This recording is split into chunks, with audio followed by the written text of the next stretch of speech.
On everyone's time this afternoon, and so we're going to start on time and stay on track. My name is Angela Dean. I'm one of the volunteers of the transition team and project coordinator of this effort. And just welcome, thank you so much for taking the time out of your day and walking like this. We're really excited to share this information with you. For the candidates, we've sent over links to all of the documents that we've been gathering over the many months, so hopefully you've had a chance to peruse those. We're not going to be able to go one by one through those today, so those are for you at your disposal. But we do want to at least cover the whole broad range of topics that are important to the city startup today. If you want to go to the agenda slide, just to reiterate the tight time, these are all the topics we'll be covering. Really quick kind of turnover, so I'm going to ask that we hold questions. If you want to take notes and just track your questions as we go through, we can put out the back. We've reserved a bit of time at the end for Q&A, and then if anyone wants to stay later, we're happy to stay with you, but we will be staying on track with that.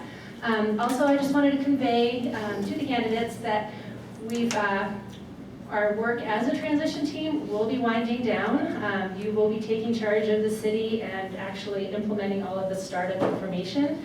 And so we're here for the next several weeks at your disposal. We'd love some direction from you, recommendations on how you want us to proceed in making the most efficient use of this remaining time that you have of the team of volunteers that have been after this. But this really is all for you to use as you wish, if you wish. So with that, I am going to turn it over to first Kay, and we'll go from there. Thank you. Hi there. Can you hit the slide? I'm going to talk fast because you can see I was trained as a lawyer. But I'm talking fast in actuality to get us through a lot of content. What you see is a fraction of the work that has actually been done. We've chosen what we think is the most important stuff. We have a plan for meeting afterwards and in the weeks ahead. And I show this just to say, I've been a lawyer for a while, and I was proud to use my skills in this project in particular. And I am a bad skier, so next slide, please. Okay, this is AI product, AI, and I hope you can see it. It's taken from a multi-page document of timelines. The point of this is, we don't have much time. And this has surprised the county commissioners, as you may have seen in their work session from Monday. Other people were thinking, oh, it's another schedule, much like Mary Slayterville, who was elected, and then 6 months later, they got their certificate of incorporation. Old code.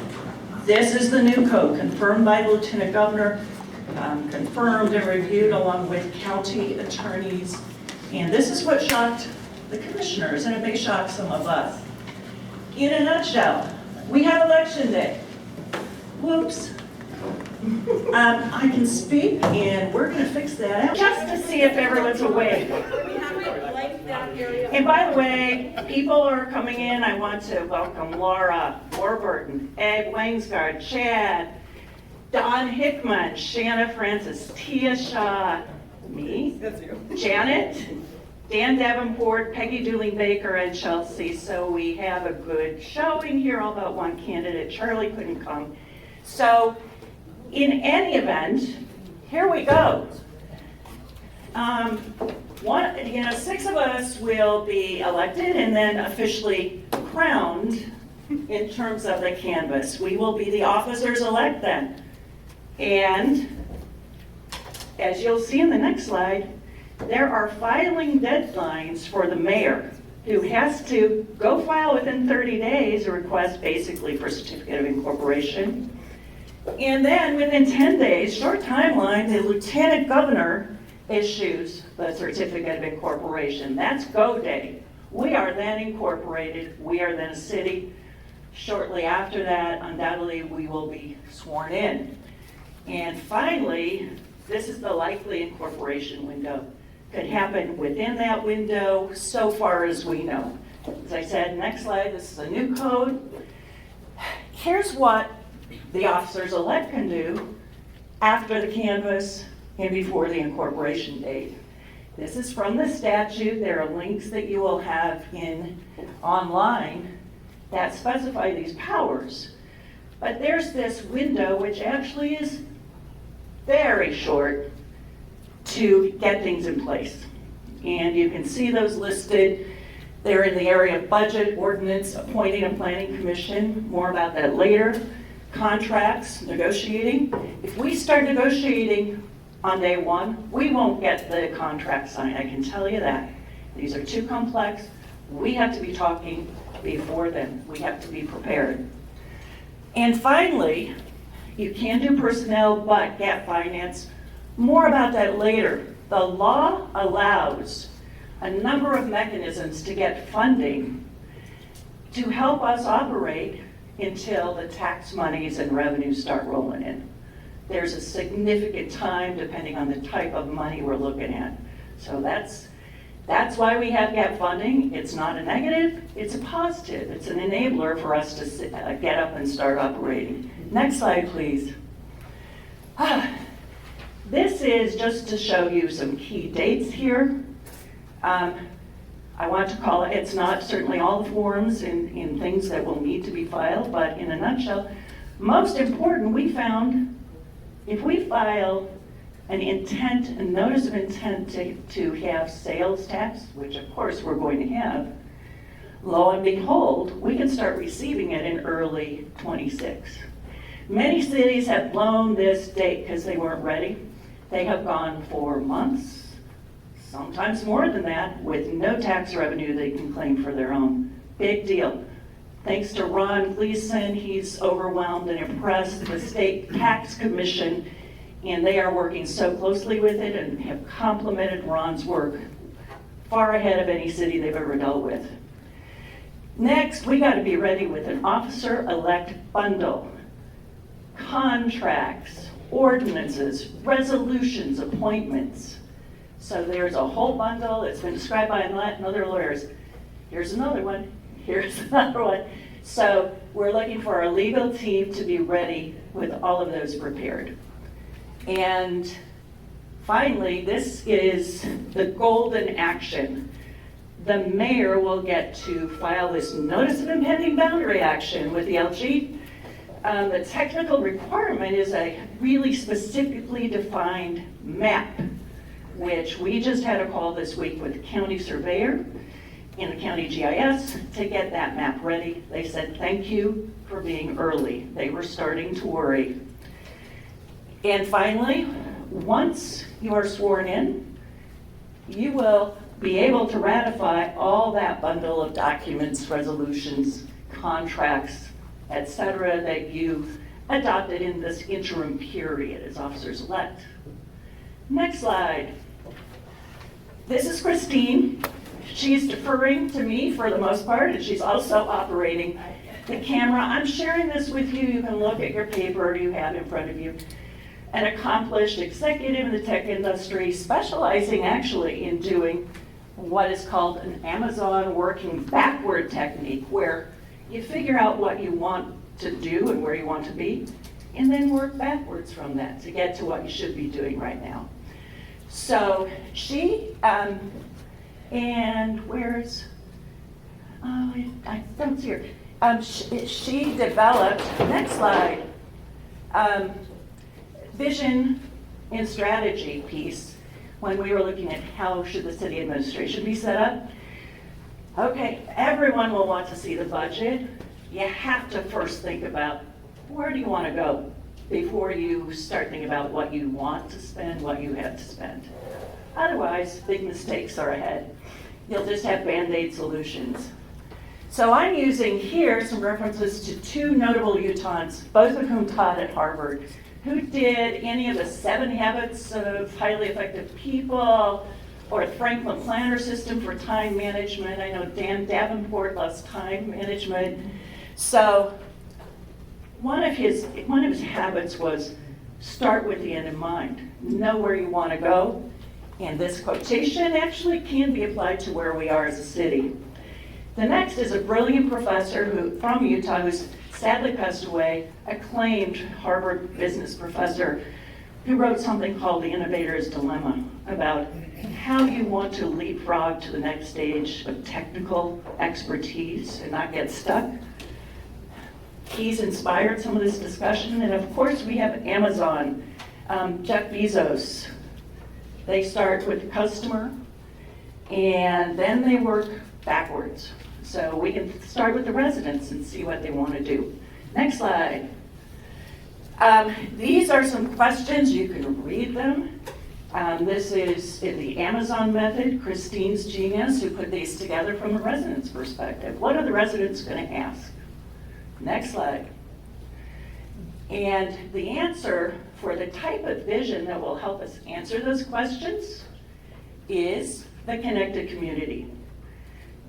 We want very effective technology. We want transparency for citizens. We want accessibility to that for citizens. It will make our residents happier and better served, and it will make our delivery of services more cost effective. And we have a whole IT team with whom this very much resonated. You'll hear later from them. Next. Okay, this is actually taken from Clayton Christensen's ideas.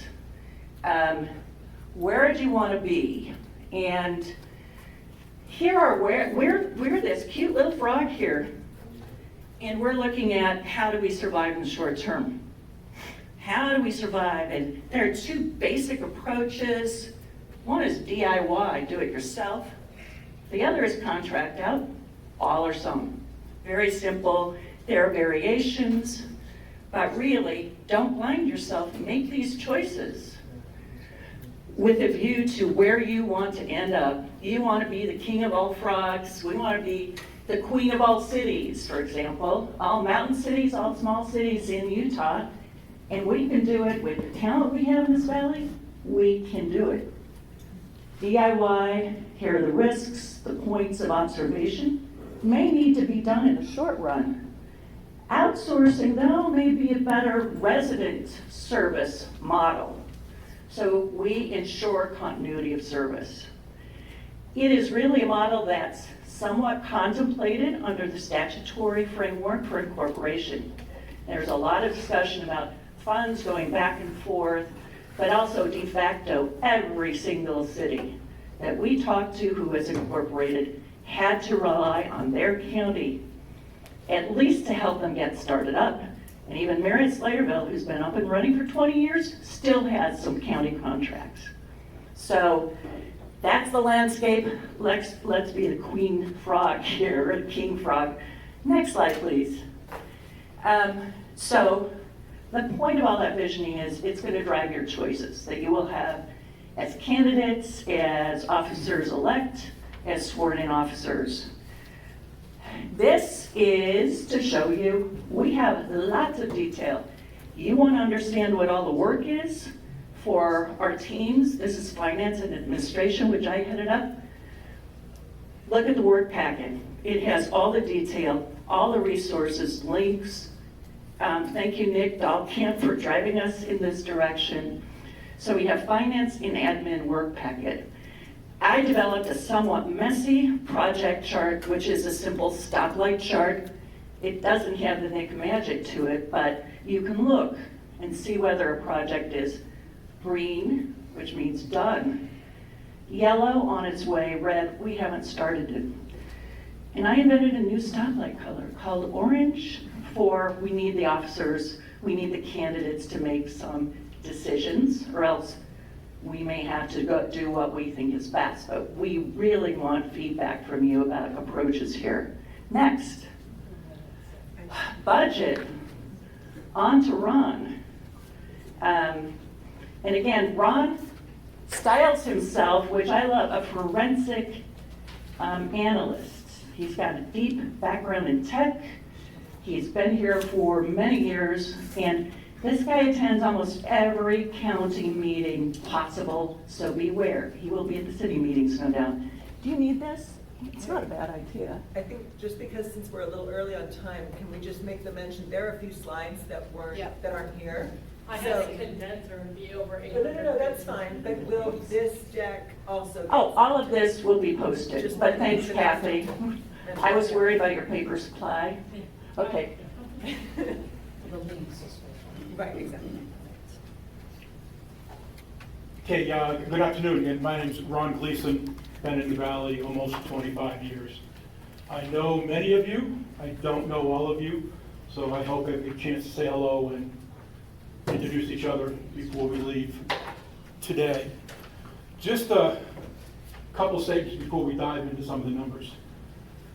Some of the principles that I try to follow when I deal with numbers, whether it's my own finances or not, is none of us can predict the future.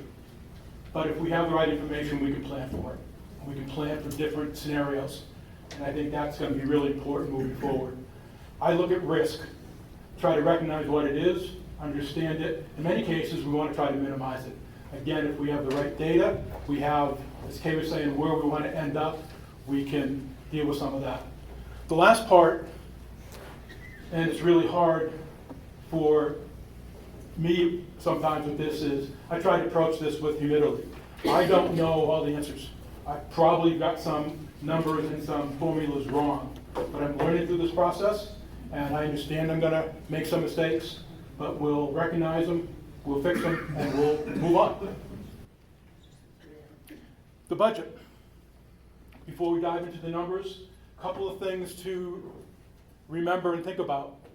Utah State Code says by default your fiscal year is July to June. It is not a calendar year. The county is on a calendar year. All of the studies that were done were based upon a calendar year. So we had to go back and work some numbers differently based upon, one, how they're going to be reported, but two, how can we deal with this to start to look at it from a potential cash flow or pro forma standpoint. We focused just on the first 18 months of incorporation. We didn't want to go any further because there's a lot of decisions that have to be made that's going to affect budgets and, most importantly, expenditures. So a couple of things on the schedule, and Kay mentioned this. Late December or early January, the city is going to have to submit to the state audit office a monthly pro forma budget for the first 6 months of calendar year 2026. That's by state code, and there's a certain format, and there has to be a fair amount of accuracy to it. So it's going to be a fair amount of work to get going in the month of end of November and December. Then you get to turn right around and start doing it again to prepare for your fiscal year 2027 budget, which runs from July 1st of 2026 to end of June of 2027.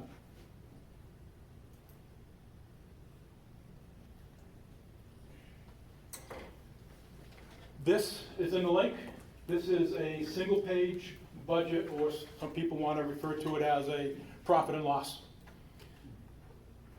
We were fortunate enough to be able to sit down with Michelle from the town of Huntsville. She was very helpful. Gave us the spreadsheet that she's been using. So just use that as a template, and also try to fill in some of the actual numbers for the chart of accounts from the state, so that we know that we're categorizing some of the expenses and some of the revenue in the right buckets. We're not going to go through all of these numbers, but we're going to go through some of the areas so that you can understand how we came to them, and also some points to think about. But you can see we've done projected for calendar year 2025, because that's what we got in the feasibility study. Tried to put some numbers together for the first 6 months of the city being in business, and then for the first fiscal year. Some of these numbers, when you look at them, you see that they're different than the feasibility study, and we'll go through some of the reasons why. Bottom line is, I believe, and the team that got together believes, will be somewhere around $4 to $4.1 million in monies coming in for the general fund. But we're going to talk about how there's plus or minus 10% there, and why we can't nail it down. These expenditures that are here, these are taken directly from the feasibility study. One gentleman who wasn't here, Joe Wood, focused on a number of weeks looking at the expenditures, and we came to the conclusion it wasn't a good use of time, because we don't know what decisions you elected officials are going to make. And the decisions you make as to whether you want to do it in-house, outsource it, or defer it altogether will greatly affect what these numbers are. So we really focus on the revenue side, and then you'll have the opportunity to focus on the expenditure side when you get into office. Yes? 4 billion in revenue was for the 18-month period? No, What was it for? no, that's for a 12-month period. 12-month period, Right, thank you. so fiscally, yeah. So let's look at the first area, probably the second largest potential revenue number has to do with property taxes. Again, these are taken directly from the feasibility study. Why didn't we try to recalculate these? We're waiting for a number from Weber County. We've asked the Weber County assessor for the 2025 total taxable value, which is all of the houses and all of the structures within the city limits. What is the taxable value?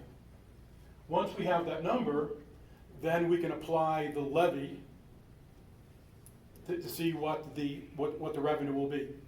This levy number here, I want to be real clear, this is directly from the feasibility study. They derived that from the bottom up, saying we need this much money, this is what we think the taxable value is going to be, so do the math, this number comes out.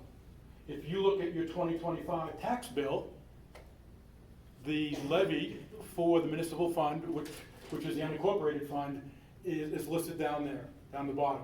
So you can see that there is a difference in these two numbers.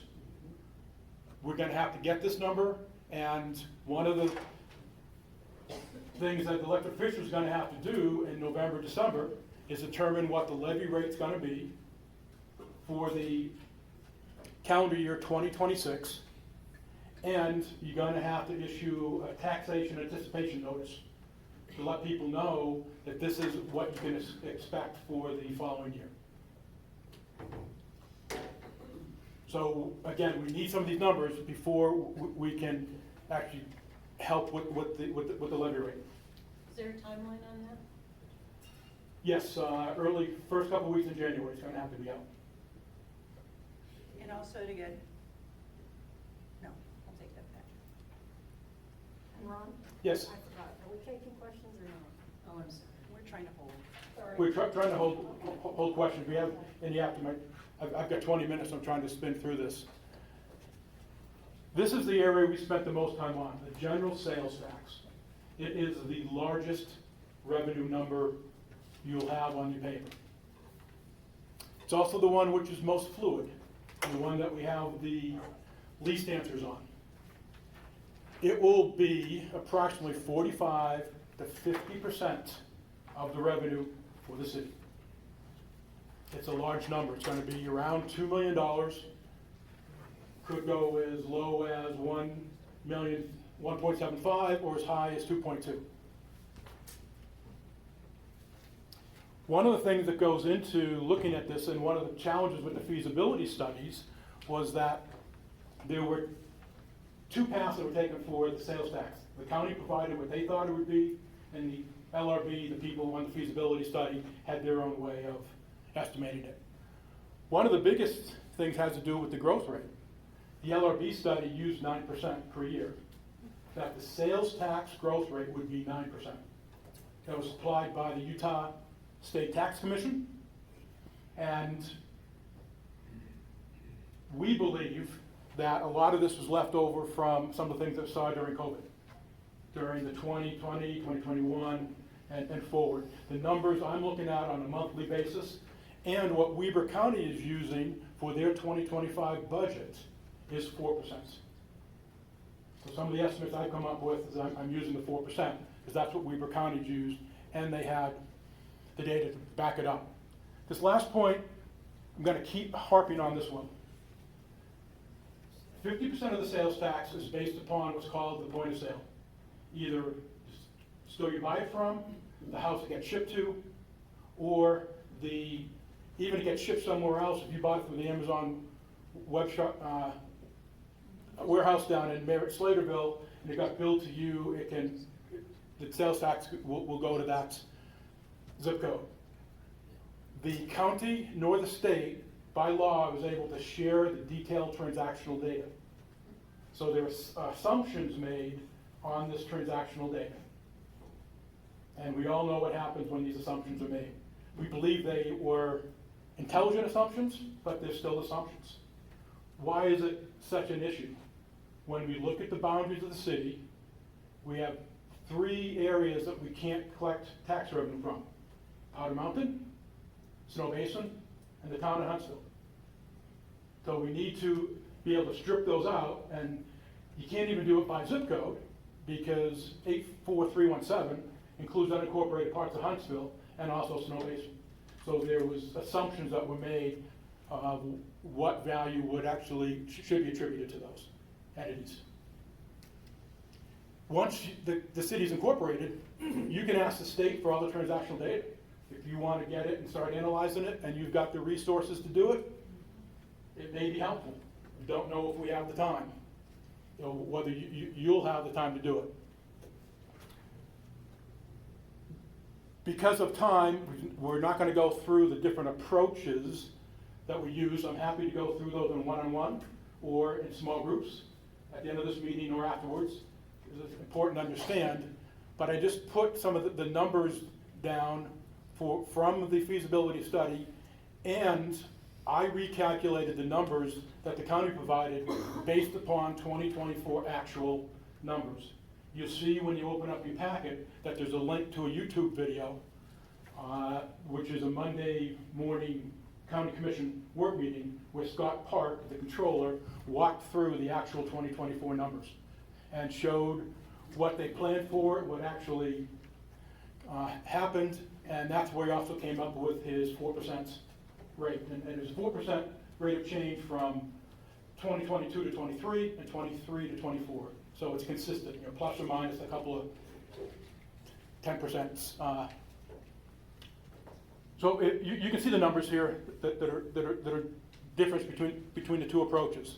The reason they start getting so large out to the right is because of the growth rate differences. So you use 4%, and you see the numbers stay pretty close. You put 9% in per year, the numbers grow rapidly. So again, that's why I think it's important when you sit down and start doing your budgeting, you have to make assumptions. Think about how you're going to determine what your growth rate is going to be. Hidden down here on the bottom, we've had a couple of really great calls with the Utah State Tax Commission. They're extremely helpful. They want to hold our hand as much as we ask for, and they want to give us detailed data. But one of the messages, which is over and over again, they keep saying, be conservative on your sales tax revenue. The last 3 or 4 cities they've worked with, they were aggressive with it, and it came in a lot lower than what the actual projections were. And I appreciate that from them, particularly where we have to strip out the ski areas in town of Huntsville. I think we need to be careful. The other thing we need to be careful on is 50% of the sales tax is based upon population. So they take the state of Utah, the population within your city, do some math, and they come up with a number. There was a House bill which passed in 2025, which changed the way in which population is counted. It's no longer just based on the census. It's now based upon an acronym called the CPC, which is a number that comes out of the University of Utah. One of the cities we talked to, Lake Point, in the last couple of years, it affected the population part of the sales tax by almost 10%, just because of the way the population count changed. So we're going to have to be careful with this, and we'll watch it on a month-to-month basis. And what I'll show you is there's a state website in which they report the distributions every month, how much money you get, and what the population numbers are. So it's going to be easy to track. It's just going to have to be done. These are some of the same points. But let me reiterate what Kay mentioned here. She used a specific dates, but what we're being told is the city will start receiving sales tax revenue, again, approximately 90 days after certification. That's how long it takes for tax money to roll through the system. You pay for it at Rally Markets, at the end of the month that they submit it, everything has to get checked by the state, then it goes into their scheduling process and it rolls out the other end about 90 days later. The good thing is once it starts rolling in, you'll get that money on the same day of every month. You will set up an appropriate account and it will automatically get rolled in there, and your treasurer, comptroller will receive a report. Just to reiterate, because of the uncertainty of these numbers, this is my guess and backed up with some formulas. I believe for a calendar year or even a fiscal year, for a 12-month period of time, for the first 18 months, we're going to see somewhere between 1.75 and maybe as high as $2.25 million in sales tax revenue. This is a $500,000 swing, but we just don't know what the actual numbers are. So when I talk about risk, I said, okay, we know the risk now, let's manage it, and let's put a plan together that plans for 3 scenarios. The one right down the middle, worst case, best case. And then track it and see what comes out the other end. Wish I had better news for you saying this is exactly how much money we're going to get. We just don't have the data, and the state nor the county can legally share the data with us.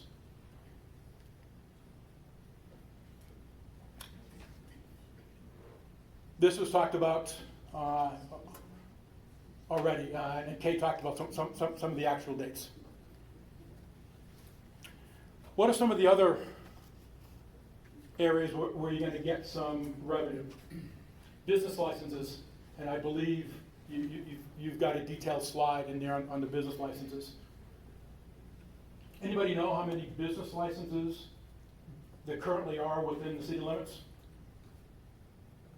420. What's that? I said approximately 420.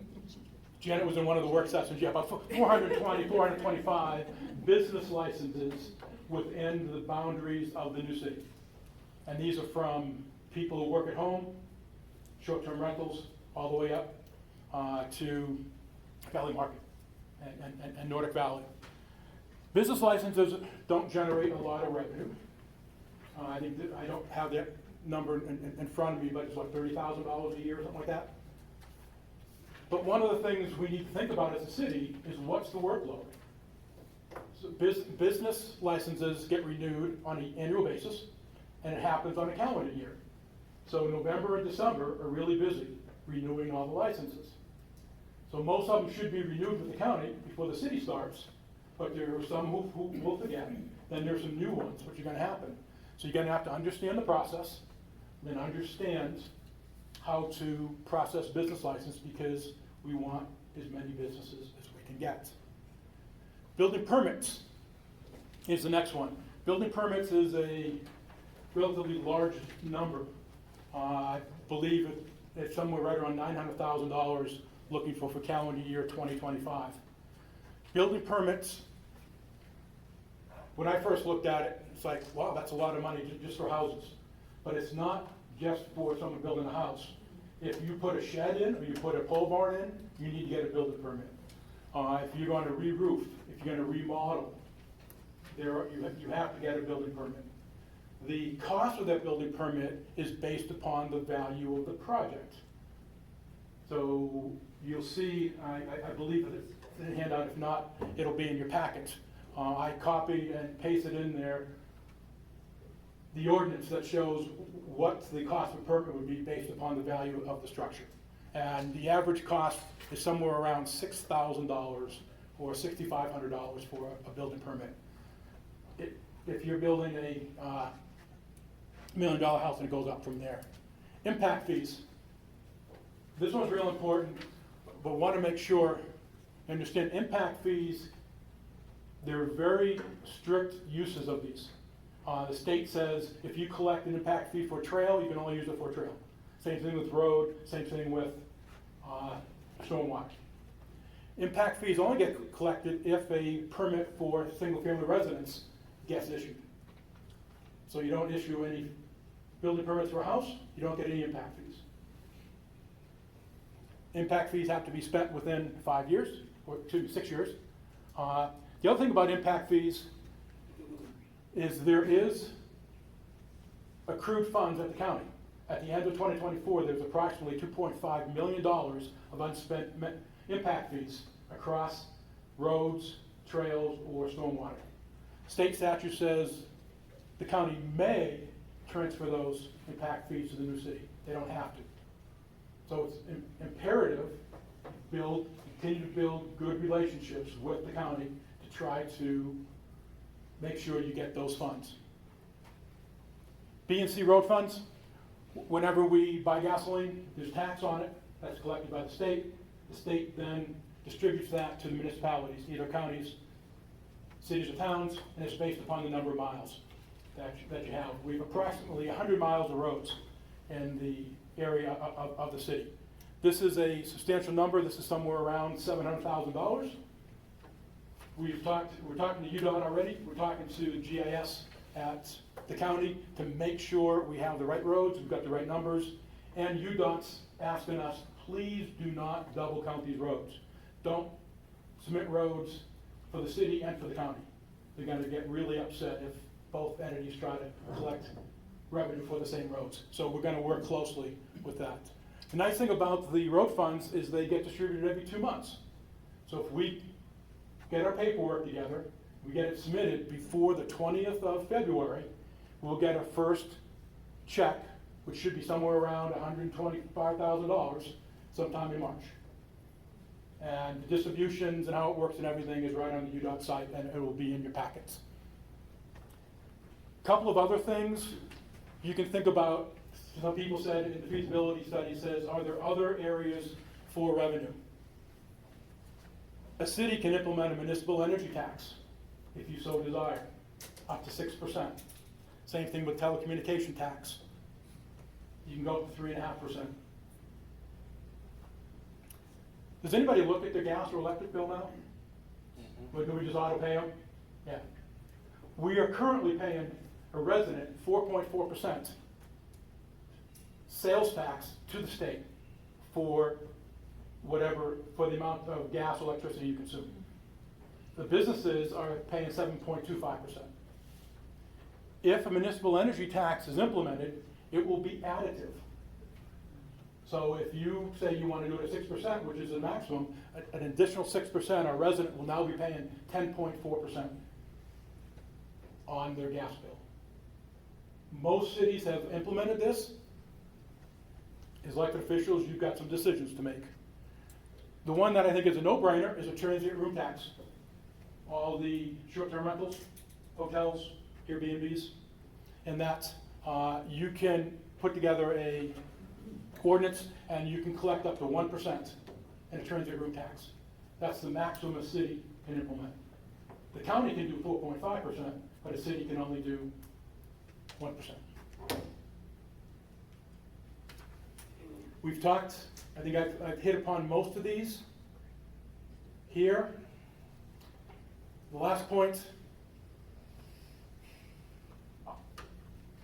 I don't see how as a city we're going to be able to do and meet these deadlines and meet these formats for the state and everything without having a professional treasurer, finance, controller, I don't care what this person's title is. That's either on payroll or is hired. There's a number of firms that offer these services. If they do this for profession, they know it, they'll get it done quickly and it'll get done right away.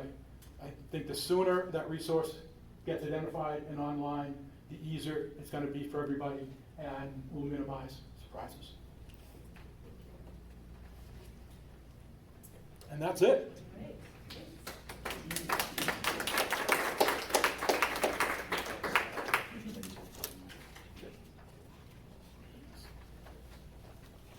Thanks, Ron. Ron's really the brains behind all this budgeting stuff that you heard. But my name's Donald Griffiths. I've been on the budget committee for the last few months, but my wife and I, just brief background, Kay wanted you just to know, we have 8 kids, 8 grandkids. We've been coming here to the Valley since we were dating 33 years ago and then moved here full-time 5 years ago. But probably my claim to fame is I'm an entrepreneur, but my most notable is a frozen beverage called Frazzle. If any of you have kids, your kids have probably had a Frazzle in the convenience store. And I owned that company until 2020 and then sold it to private equity. And still have a company that manufactures flavors, but I'm also have a company that we're selling flavors for these soda shops and all those types of things, but enough about me. So anyway, I have a lot of experience in business finance and running budgets for my own business, and I think a lot of that's applicable to the city. A few months ago, Kay asked me if I would focus on gap financing. At the time, I don't think any of us really understood what gap financing was or why it was even necessary.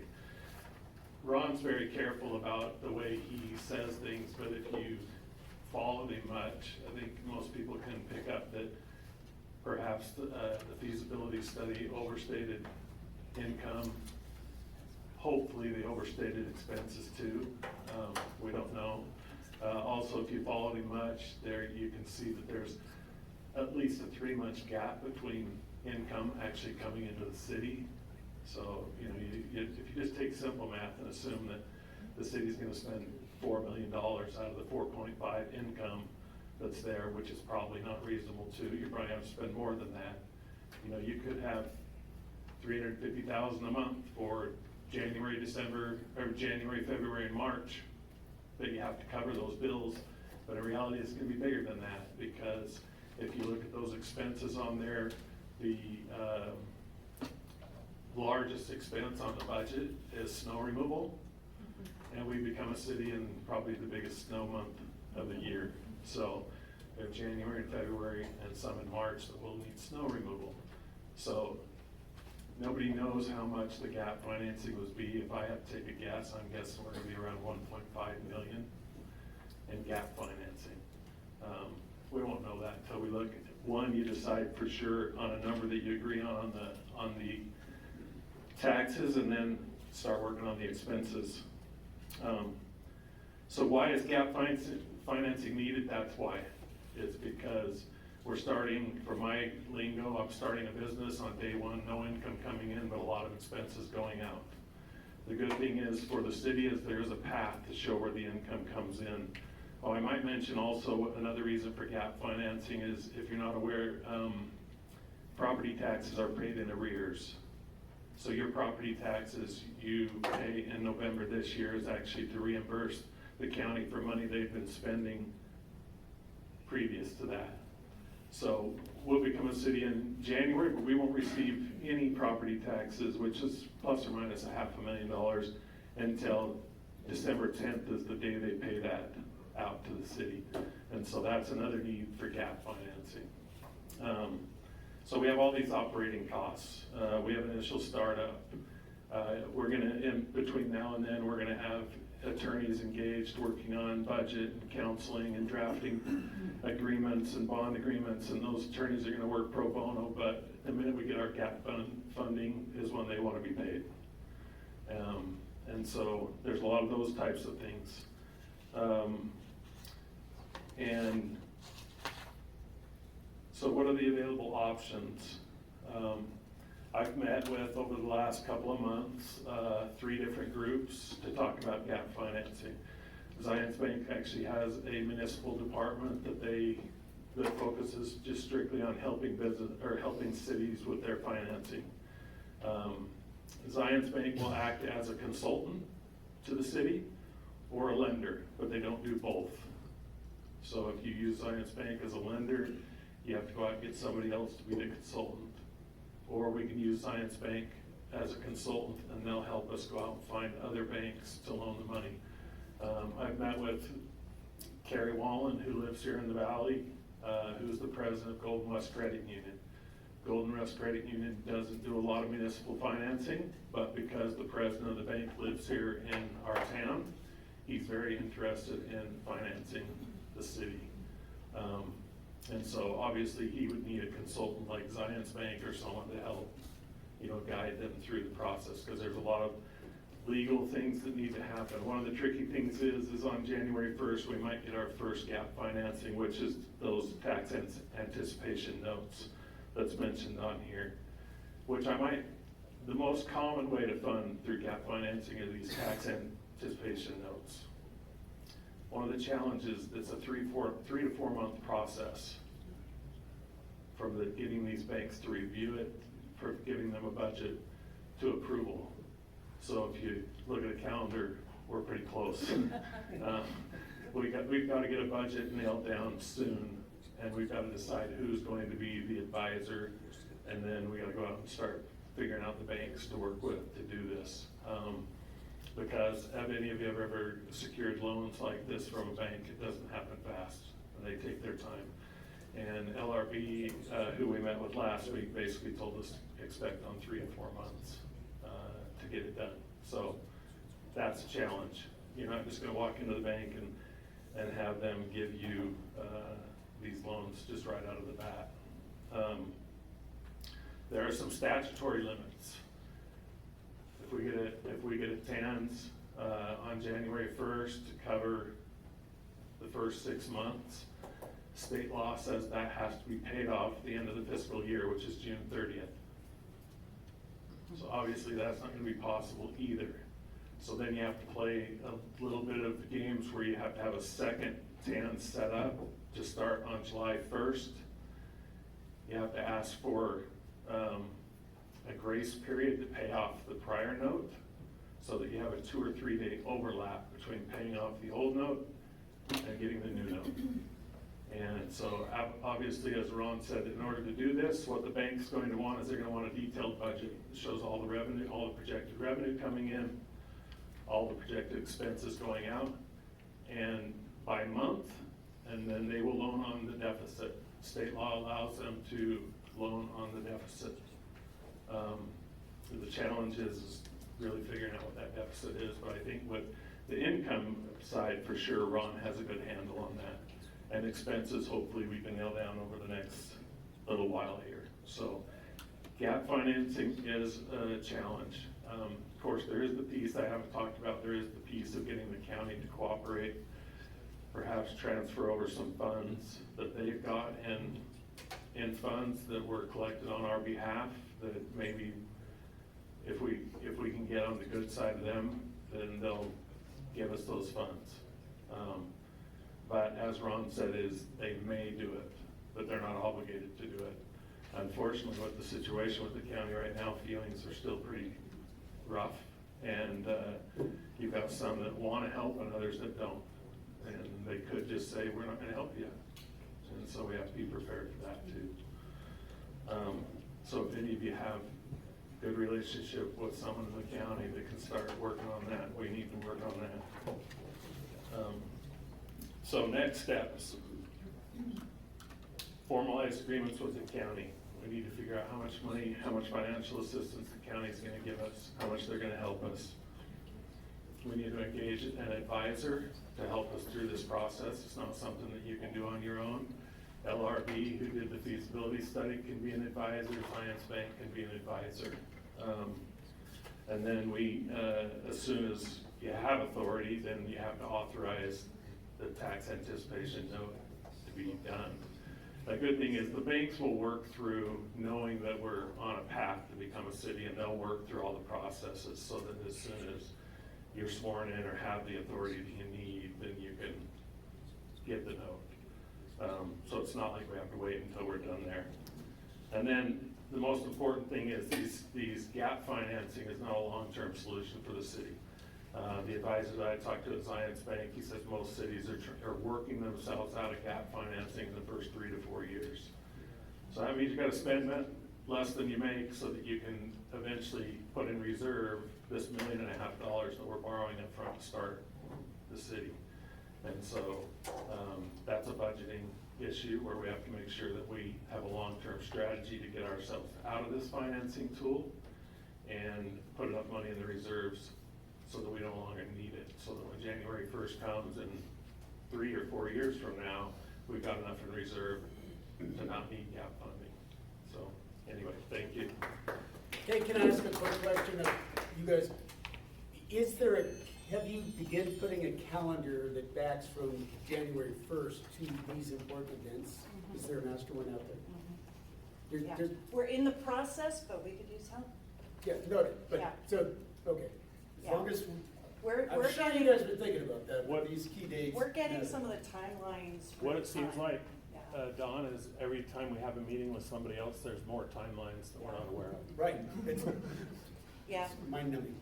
We can look up the statutory timelines, and even that is sometimes hard because you're bouncing between different codes, different versions, so it's, Thanks. yeah, it's tiddlywinks. But also, these two guys have done incredible work. You can see the professionalism, so. Constantly amaze us, and Carrie, I wanted to thank you for your work. I didn't see you come in, but thank you. She's worked on the next section, along with two other folks that you're gonna hear from. So we're gonna talk about administration, which really starts with kind of what we were talking about in June with you all. And that's, you gotta decide what you wanna look at from the beginning and then over time, giving yourself time to do that. So we're gonna get to the next slide.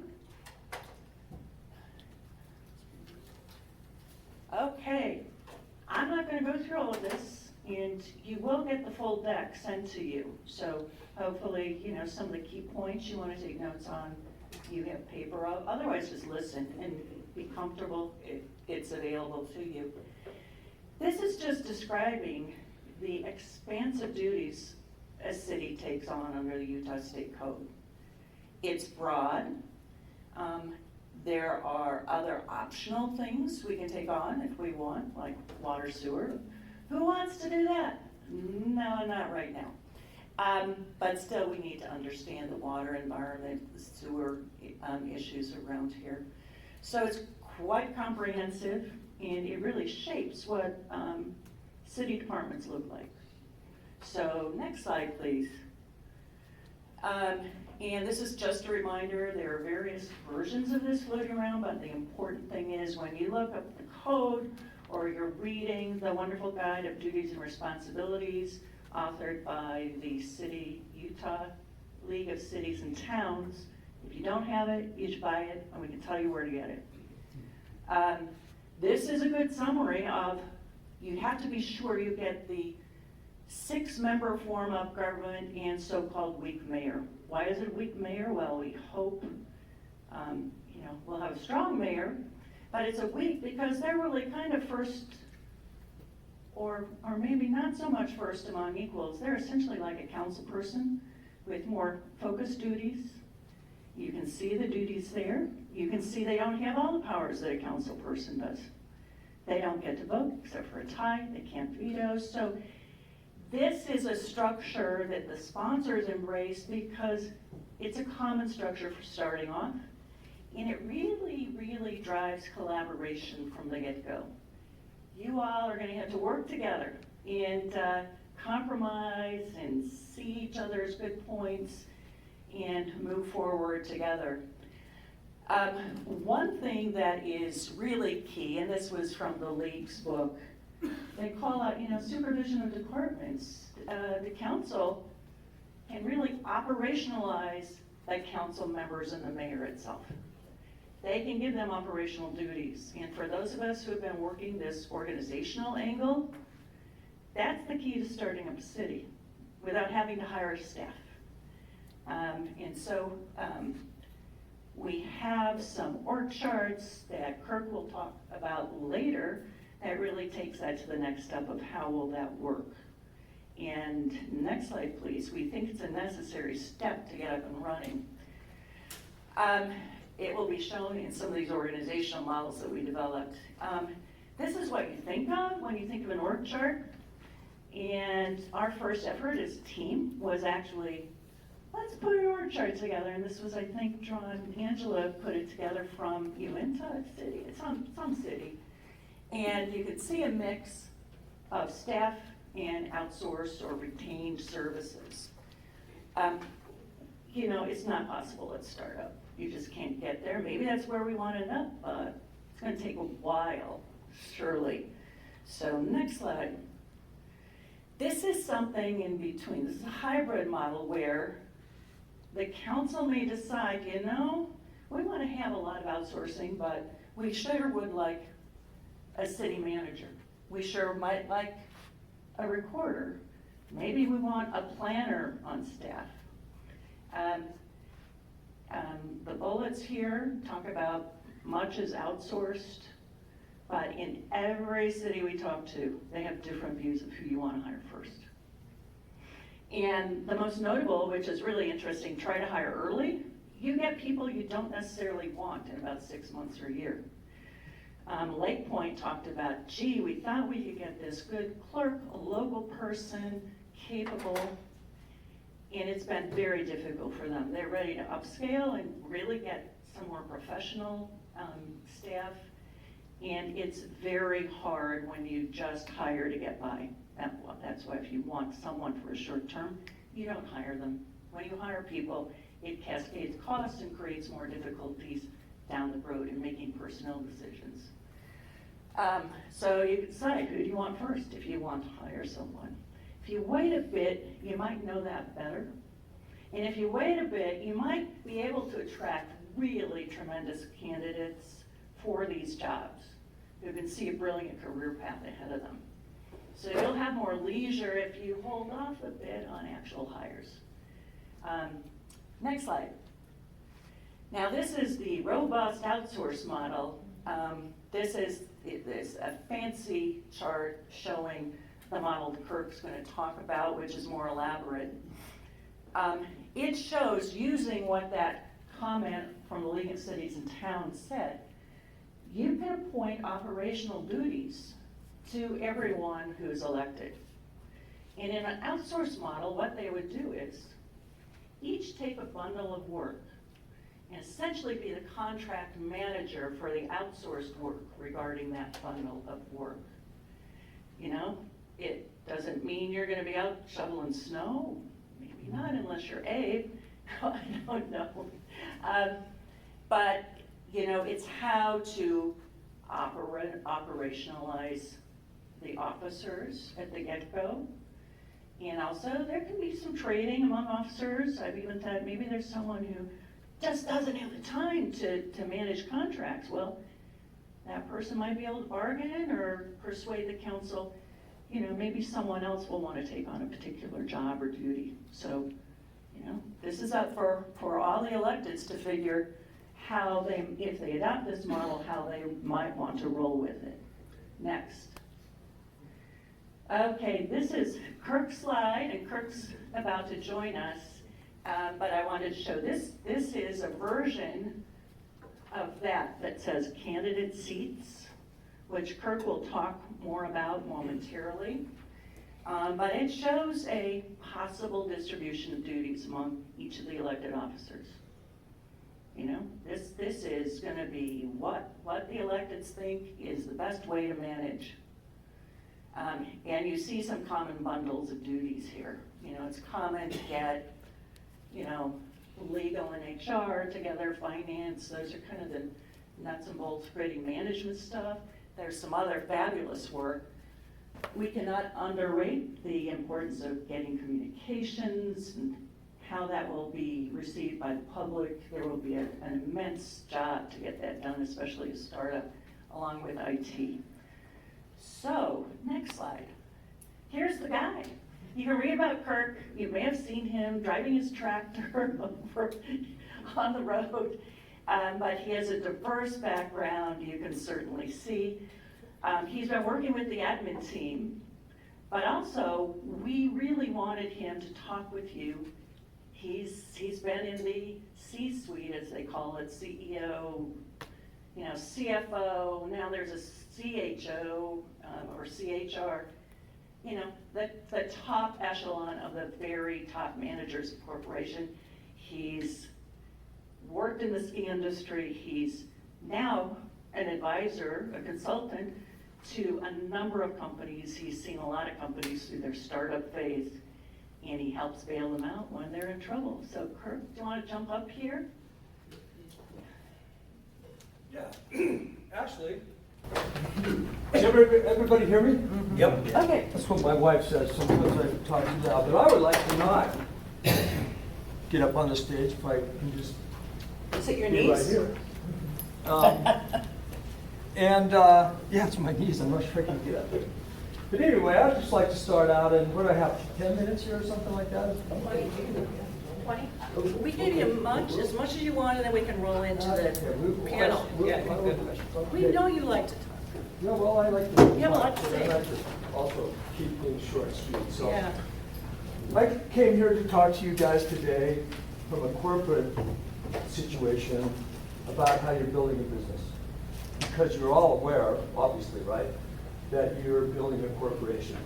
In fact, the name of this corporation to begin with will be Ogden Valley City Corporation. Now, the interesting part about this corporation compared to what I did when I was running a corporation is there's 6 of you. So you're going to run the corporation by committee. And you know, there's a lot of slang out there that talks about how tough it is to herd the cats and how to run things by committee. And here in this small city, but it really isn't a small city, it's a fairly complicated city. And you 6 people, from my advice to you consulting, you can't hear me? For the YouTube. Oh, I'm sorry. For you 6 people, when you're consulting, I'm going to recommend that you agree on certain things. Okay, and we can talk about some of those certain things.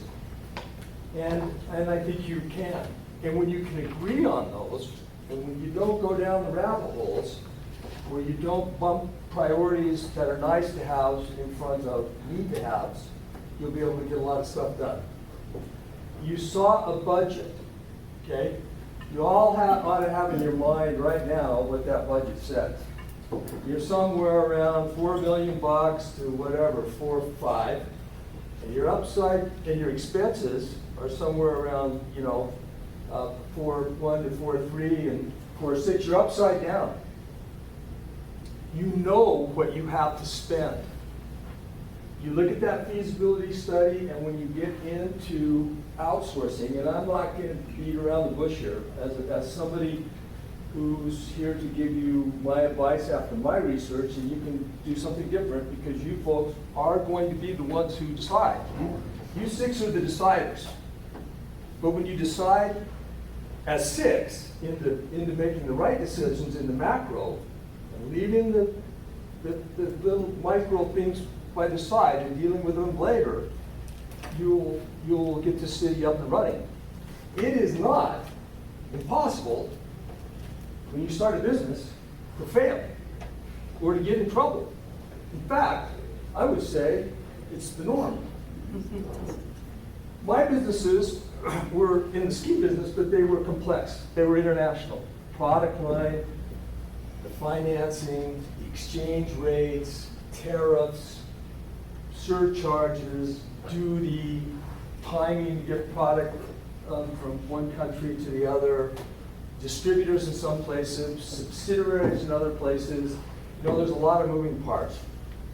And out of that, I learned one really important thing, and I'm going to share you about time management.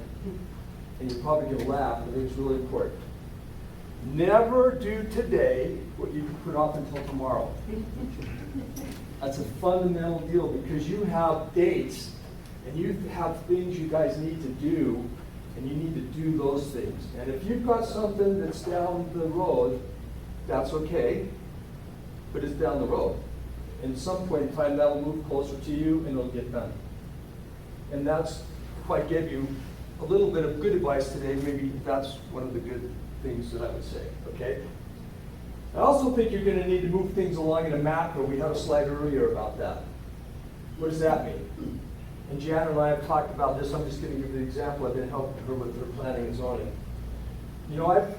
I started in Ogden Valley working on my first job on a farm, and Abel can relate to this. My first job at 5 or 6 was riding a big Clydesdale Palomino horse, wrestling with my cousin on it, bareback, pulling hay in the barn in the Jackson Fork. By 8 or 9, we were driving tractors and equipment over in North Ogden, divide into North Ogden. You wouldn't get away with that today. You could leave with your horse and pick up 6 or 7 of your buddies and be riding on the West Hill before you got through Eden. The general store was off and on, and when it was off, the only place you could buy anything was at Wilbur's, Glenn Wilbur's gas station, and you could get a soft drink and Hostess cupcakes, and what were the ones that had the round stuff on the top? Snowballs. Yeah, snowballs, right. Right. That's why I'm a cardiologist today, right? That's not the best idea. So you know, when you look at moving things along, and I'm kind of joking like that, because so much happens in the valley. Some of you have more corporate history than others, you know. I started getting involved in planning up here after I got a piece of a farm that I grew up on that was my aunt and uncle's. I did go to school on the front side. I've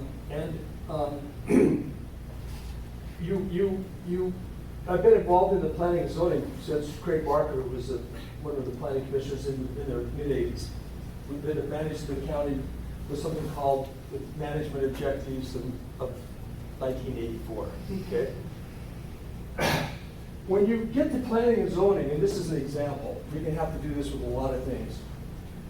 I'm gonna suggest to you that you focus on the macro and you move all of your planning and zoning over as it is, except things that you thought maybe were responsible for some, what am I gonna call it, agitation in the community, or people who are unhappy with things, okay? If there's a big chunk of that, take that out, don't move it over, and you won't have to deal with it anymore. So I'll give you an example in planning and zoning. Package everything up, maybe leave the form-based out. Maybe you don't need it anymore anyway, because we've already planned the highest densities in the valley, and maybe they're more dense than we thought they were gonna be, but they were identified early on, going way back into '98, those resorts. And I get it if now you're living in a community that was quiet, and now it's starting to go up. And we'll see whether all these projects actually even work, right? Because as we talked about earlier, you know, it's not guaranteed any of this stuff's gonna work. It can work. Another example of moving things together, or moving things in a package, and using this as an example, is maybe you leave TDRs out. Maybe you want to start your economic development so you can get some money, and you can build a community with living, affordable housing, and you can keep the wealth from the businesses that live in, that function in Ogden Valley local, with families, the way we do now, okay, by having a no retail chain ordinance. And you'll find that ordinance written in every single resort town in this country. And most of them didn't do it beforehand. They screwed it up first, and you know, sorry, you're not gonna probably go out of business if you bail. You get to do mulligan after mulligan after mulligan. But that's our community. This community is gonna host the world again in 9 years. You people who get elected are gonna be memorialized for perpetuity as the first people who threw their hat in the ring to manage Ogden Valley City.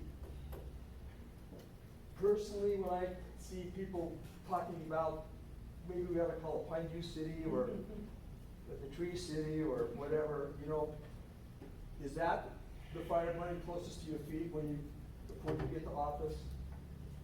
Maybe, maybe not. You guys have to decide. Where the trails go at first, it's interesting to me when you look at the impact fees right now, okay, that we flood every year Old Town Eden with infrastructure that doesn't exist for stormwater, and we have twice as much money for trails. Maybe impact fees are something that needs to be looked at. Not that I'm against trails, but you see where I'm going with it, okay? And so you know, moving things in masses like that, and then maybe you break things up like planning into just 2 motions that you move, or maybe 3. That goes on with the stuff that you do, because if you get fired up and rolling, like we've seen, you're gonna, you know, we're gonna be way better off. That's what I would suggest that you work on to decide, that you're willing to work on the macro and not get caught up in the weeds to begin with. The other thing that I think is key to this whole deal is outsourcing. And when I keep hearing about Marriott Slaterville, no offense to Marriott Slaterville, or all these little towns, and I think to myself, really? That's not us. This is a complicated deal now. And what is complicated about it is we've always been a place where visitors have come. Back when I was playing on the back of a horse or was doing the things I talked about, people were motoring around on Pine View, they were camping up South Fork, they were driving up here, swimming at Patio Springs. You know, we've always been a place that has opened our arms to guests. But so have we been a place that hardworking farmers and ranchers, when we decided to have Wolf Creek development, you know, people opened their arms and they accepted them. And today, we have a city that really has an interesting phase because we have urban, high-density projects like Wolf Creek, and they're going to expand. And we could argue in Nordy Valley whether it should have been 850 units or 350, right? Probably you would have liked 350 better, Peggy. That would have been my preference. And then, when you get in the part of the valley I live in 2300 North, and my rest of this dairy farm, I have 40 acres up there, a small working farm, and I want to keep it that way. Okay? I don't want 31-foot roads and fire hydrants every 500 feet. I don't want this part of the valley that's still ag to be like Wolf Creek and Nordy Valley. We have that. This is a mosaic, and the mosaic is the way it's laid out. And when I look from my back door northeast to Middle Fork through the Elkhorn Ranch, the Cobain family's 750-acre ranch, and through the 750-ish, the Brownings, and through Jensen's 800, and Bison Creek 1900, that is very much like it was when Dave and I grew up. You folks are going to manage rural, and you're going to manage suburban. And you're going to need eventually go into the planning and zoning and work with fire and other agencies so you have the tools that you need for the different components of the valley. And the vision that I suggest you lock onto at the very beginning is the vision that's in the general plan. And I'm going to hand you out some paper packages. Sorry, I'm not a paper guy normally, but I thought you'd be maybe better to leave here with something you could touch than having to go back to it digitally. And these handouts are, some of them are not in this digital frame. But you know, we are in a position where you know, there's a lot of things going on, and we're going to have to go back and make some changes. And I just want to throw that out there because the vision in the general plan is the vision I think if you lock onto, it talks about ag, and it talks about resort and visitors. You need to get your money from the visitors because the guys in the ag Don't have it. don't have it. But it's good, you're gonna get some next year, right? That's the beautiful thing about farmers, man. Talk about the most optimistic people on the planet, right? Then they all go out and plant the same thing and tank the price, and next year they go plant the same, a different thing, only they'll do it again, and so it goes, right? Anyhow, you know, you do have a complex city here that you're gonna manage, a lot like I was talking about. You talked about running a business, a ski business, like, oh, big deal, how hard is that? And then when I described it a little bit to you, the idiosyncrasies of what go on, it's a business that's quite complicated, even though it's silly, right? I mean, for those of you who are older that are skiing on things that are easy to ski, you know, and for those of you who are waiting in line, I'm sorry we gave you those tools.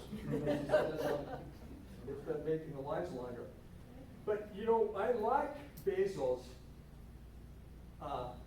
philosophy, and I totally have put my business career at that.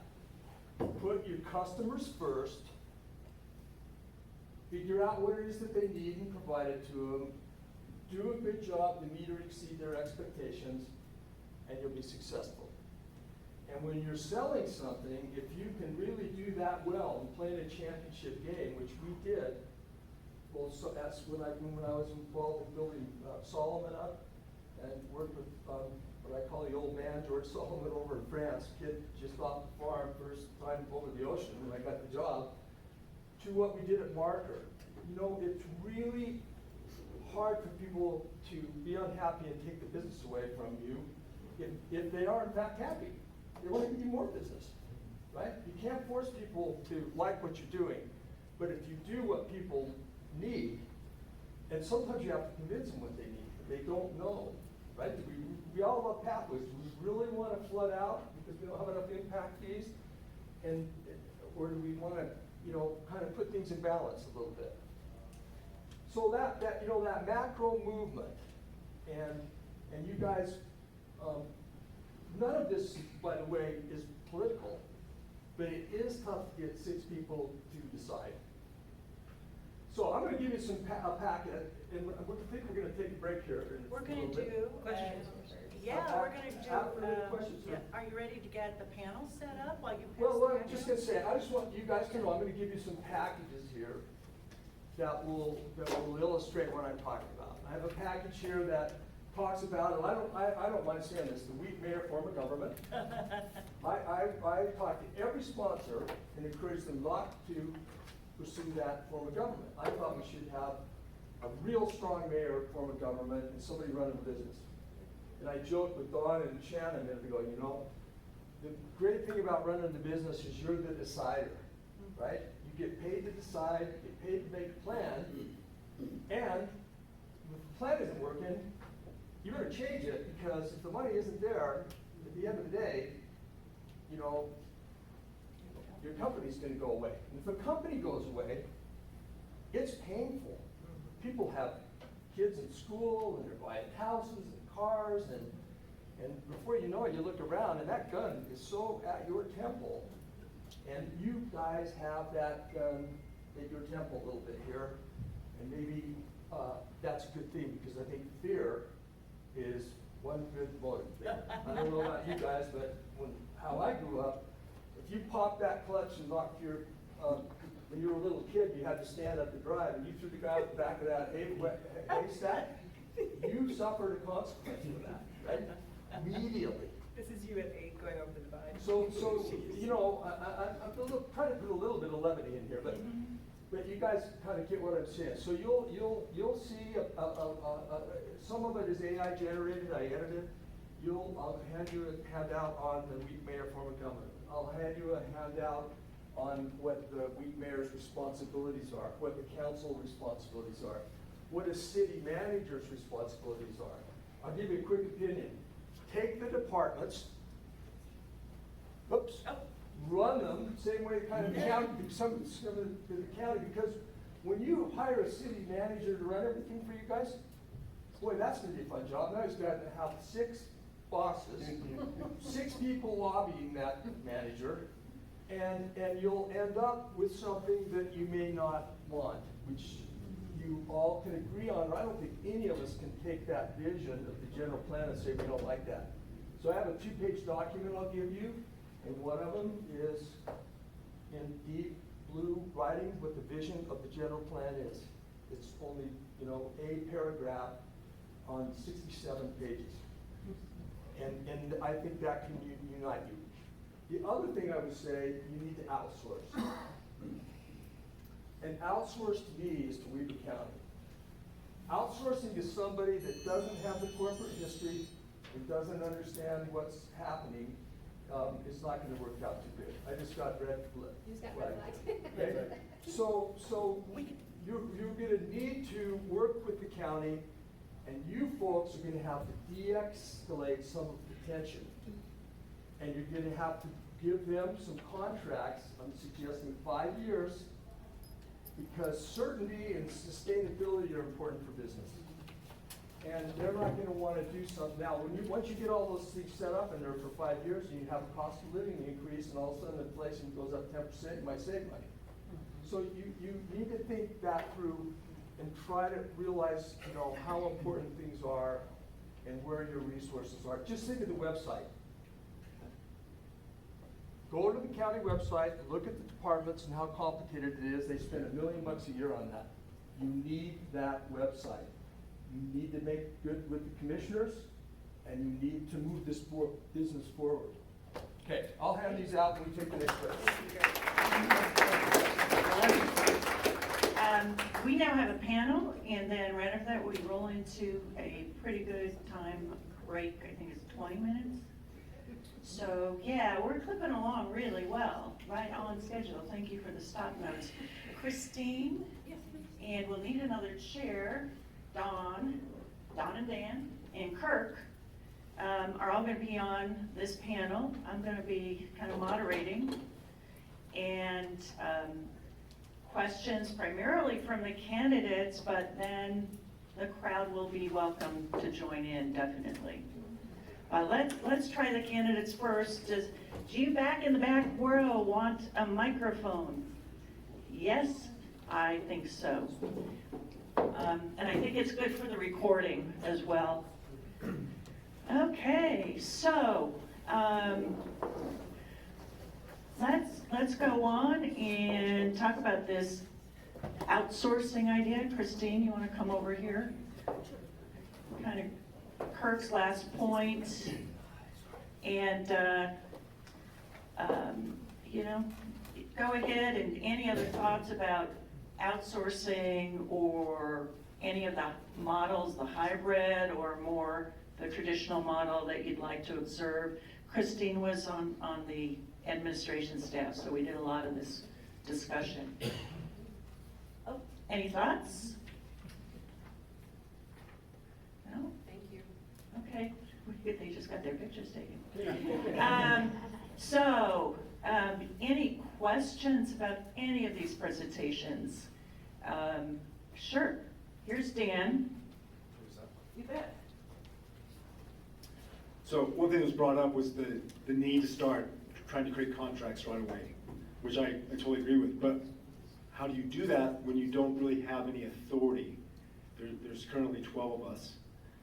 It sounds like we almost have to leap of faith, go out, start creating a relationship, and then maybe if we're not elected, we go to whoever got elected and say, I have this relationship, I'm passing on to you. Is that how it works, or do you have some advice that way?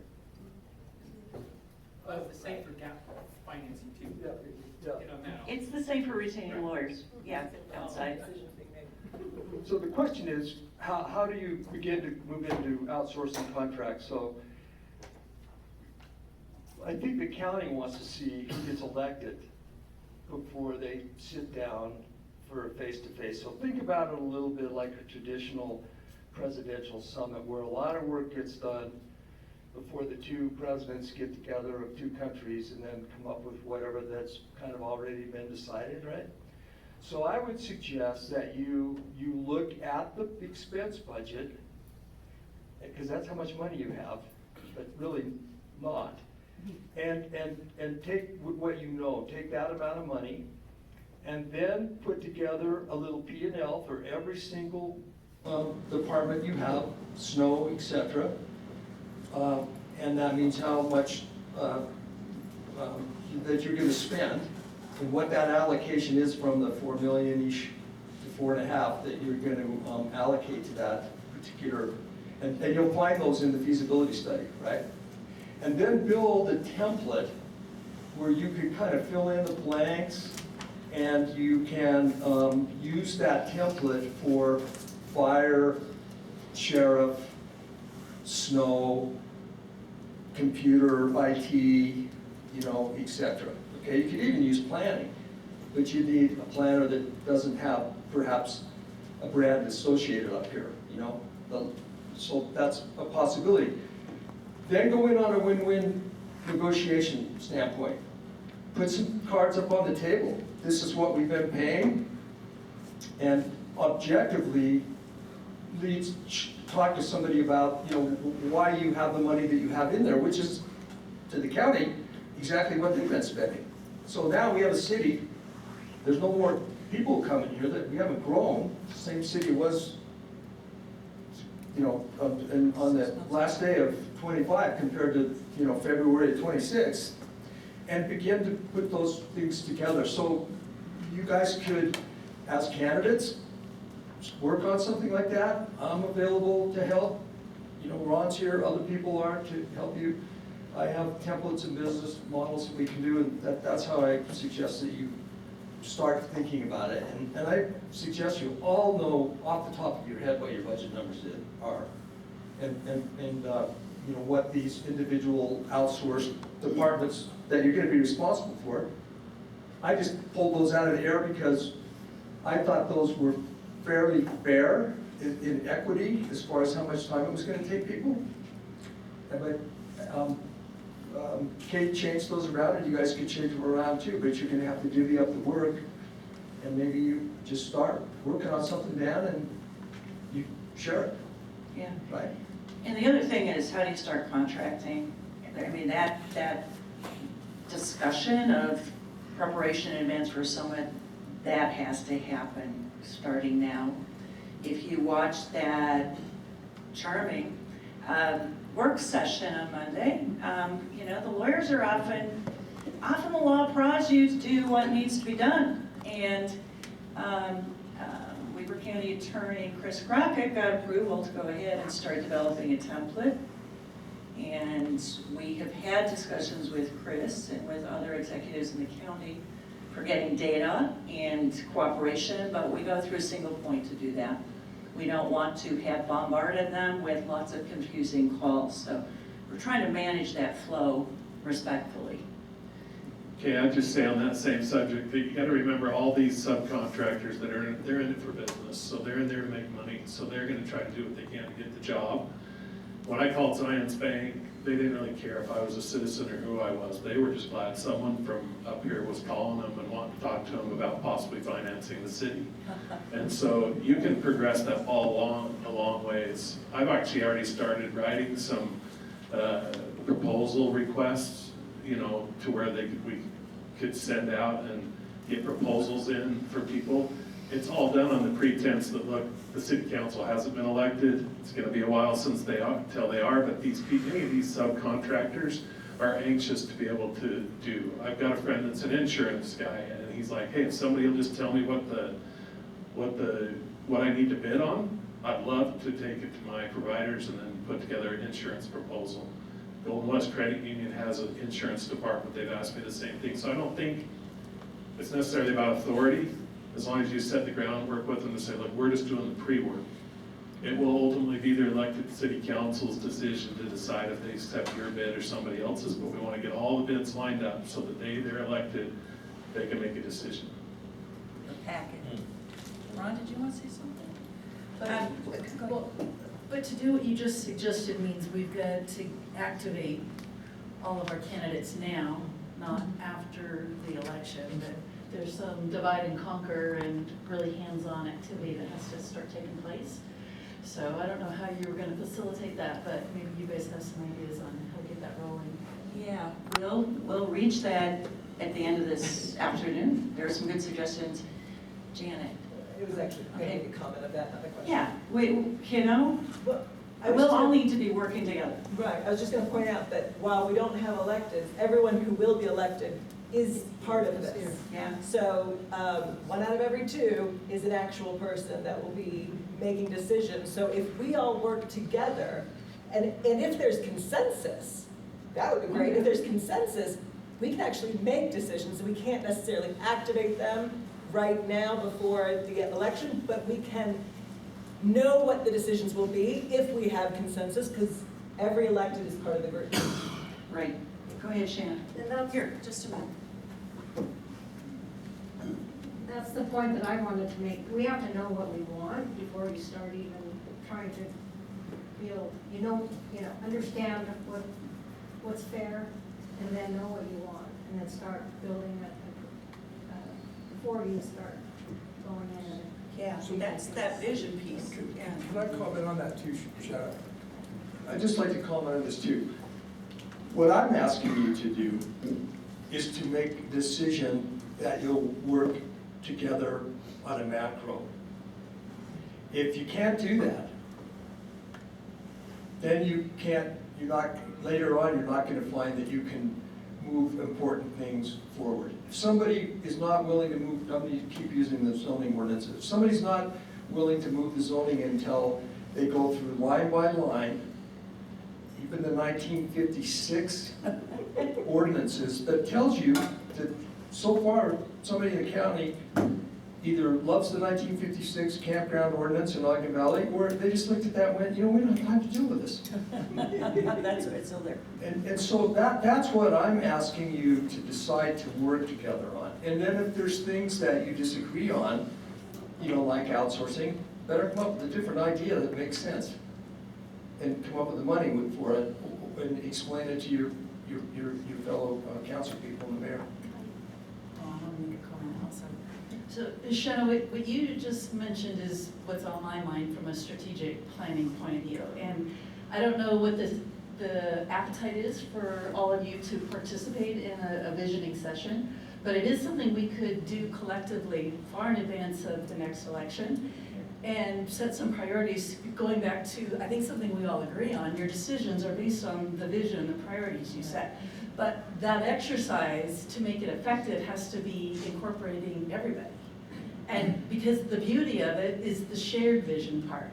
It's the exercise itself that creates the shared vision, and everybody's got buy-in. And the process that I'm familiar with is the Amazon working backwards methodology, and you'll like this, Shannon, because the product that you produce is called a PR FAQ, which is right up your alley, but you write a press release that describes where you want to see yourself in 3 years. It forces you to get out of what you can't do, what you don't have money for. It forces you into the place of, I can be optimistic. Anything is okay for that future vision, and then you start backing into what's realistic, what are the limitations, and then who's going to do the work. But I think it could be very effective, and I'd like to volunteer to help with some of that if anybody else wants to participate. But I think broad participation is what's really the secret sauce in all of that. Yeah. I wanted to ask Don, you've done at least one and more successful startups. When you talk about private equity market, your company was so successful with Frazzle. What was it like in the early days? How'd you get started? Well, it probably took 10 years for me to feel confident that my business was actually going to be successful. There were many days in that first 10 years where I went home from work and I said to my wife, if I could just sell it all and break even today, I'd do it. And it didn't take till 10 years, but the 10 years what happened is I learned to think outside the box and not necessarily do what everybody was just expecting me to do. For example, all my competitors, their product is liquid. I switched my product to dry powder. Everybody thought I was crazy. I was having a hard time figuring out how to service these machines in convenience stores across the country. So I had the idea one day to call my biggest competitor and see if they would service my machines. I went and met with them and made a deal, and that was like one of the things that launched my business, because now I solved this big problem with my biggest competitor. And I was going to say that part of this budgeting thing is thinking outside the box. But the other thing is it's, I don't know, I look at the time that Ron has spent up till now. I look at the time that I spend some weeks, and it's not uncommon that even just on the little part I'm doing, that I'm spending 10 hours plus in a week. And so I would just say to you that if your attitude is that I'm going to wait until I'm elected and then I'm going to get to work, that's not going to work. You're elected now. You've all made it through the primary. You're elected now. It's time to get to work. And that's the only thing I can say is you have to get together. And I think what he's trying to say is you have to work together. This I'm against you and you're against me, it doesn't work. The reality is we're all in this for the best for the city, because we want the best for the city. And so if you're running for council seat or for mayor and you're not willing to spend the time now, then maybe you should consider why you're even running.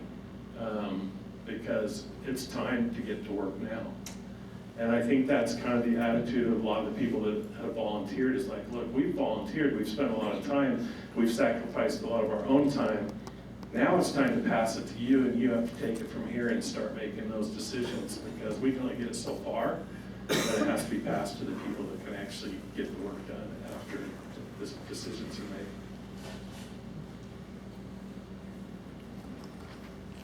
I'm going to make one statement, a recommendation that I made, but hopefully there's some more questions. I made the comment about getting a treasurer or comptroller or whatever on board quickly. And that is, most likely will be outsourced. I don't see hiring anybody, but one of the particular things why I say that, and I believe the importance is understanding some of the nuances of the Utah law. And let me try to give an example. You sit with the county and they say, yeah, you're right, we collected these impact fees over the last 5 years. They were targeted for the Upper Valley. We haven't used them. We'll work out a formula and 80% of them will move over to you. Okay, so there'll be a chunk of money there. And the state statute says they have to be used for trails, roads, or stormwater projects. But there is some nuances in the law that may allow you to borrow those funds for another use, snow plowing, as long as there's a written agreement that's on file that says those funds would be repaid or put back in a short period of time. So some comptroller who understands municipal law in Utah can, from a finance standpoint, can work through those and work through some of these complexities to possibly minimize the amount of gap financing needed or borrowed against, and pay your bills, and then allow you to also not go against any of the state laws. So those are some of the things to think about, and why I made that thought and recommendation is there's a lot of things that can get done if you know the particular rules. Yeah, get the right people. Work with us, right? Like, if they stay good and pissed, like we just seen that Sure. video, they can just give them back. Well, that's an example. Another one would be the road funds. The road funds, says the intent is to keep the level of service of the roads the same or better. Well, it typically says keep the pavement, the potholes and all that. But level of service is also clearing of snow. So if you don't clear the snow, then you can't use the road, so your level of service is depreciated. So I believe there's a way that you can borrow those road funds to help cover some of the cost of snow plowing until, and then pay them back somewhere down the Oh, line. yeah, 'cause I've always been told working for entities that like snow removal, that's a big no-no, using impact fees for snow removal. Well, not impact fees, but the road fund. So again, having a professional who understands the finance nuances of Utah and what can and can't be done, and that can help with some of the cash flow and some of the things moving forward. My understanding on that from the research I've done is the law does allow you to do departmental loans inside the city. So if you have money that's set aside for roads, you can loan that to the general fund, but it has to be paid back. So at this point, though, we're not at a point where, I don't really know. Oh, you can talk to them. So There are people at who- this point, we're not at a point where we can hire what you're suggesting, right? So we're having to work without. Well, we can hire, we can retain people. John Brims is one of the eminent attorneys who's worked through countless incorporations. Nick's talked to him, you know, we have his work papers, thank you. I've talked to him, and I asked him, John, how do you do this, you know? I mean, you can't have a contract at this early phase. He says it's trust. It is trust. He said his expectation was he would then be retained as the city attorney on a retainer. That's one way to do it, not the only model. And also I've had discussions with other really good municipal firms. They defer billing. You know, they want the business. And as long as they have, you know, that revenue at some point, they'll be available to help. This is a plum city to be associated with. It would be, you know, a star for anyone on their career, and to see this launched successfully. And so people will want to work with us. We are not, God bless them, ERDA, which started out with horrible litigation between the county and the city, and it barely won incorporation. The people in your seat had put their hands in their pockets to pull out the money to get the city up and running. So we want to be like Lake Point, who did have things lined up in advance, who shared with us, you know, what worked, what didn't, like making hires too quick. And who also said after the early experience of the county and the city fighting, the county came to the table and was very cooperative. No one wants that situation. Where did Lake Point get their gap financing? Oh, that I don't know off the top of my head. I don't know that either. They got it from the county at 0%. There you go. I thought it was interest-free, actually. Yeah, interest-free loan, that's right. You know? I really appreciate the four of you in what you've done. I've sat in the C-suite, I've been a project manager, been a program manager. I, for one, am all in, and I will work with the 11 colleagues. What I want to see happen is the 12 of us create a way to great work the four of you and the rest of you have done, so that we can begin in a structured manner making the interim decisions and work together to do this. So I'm all in. Let's meet once a week, let's meet twice a week, whatever it's going to take.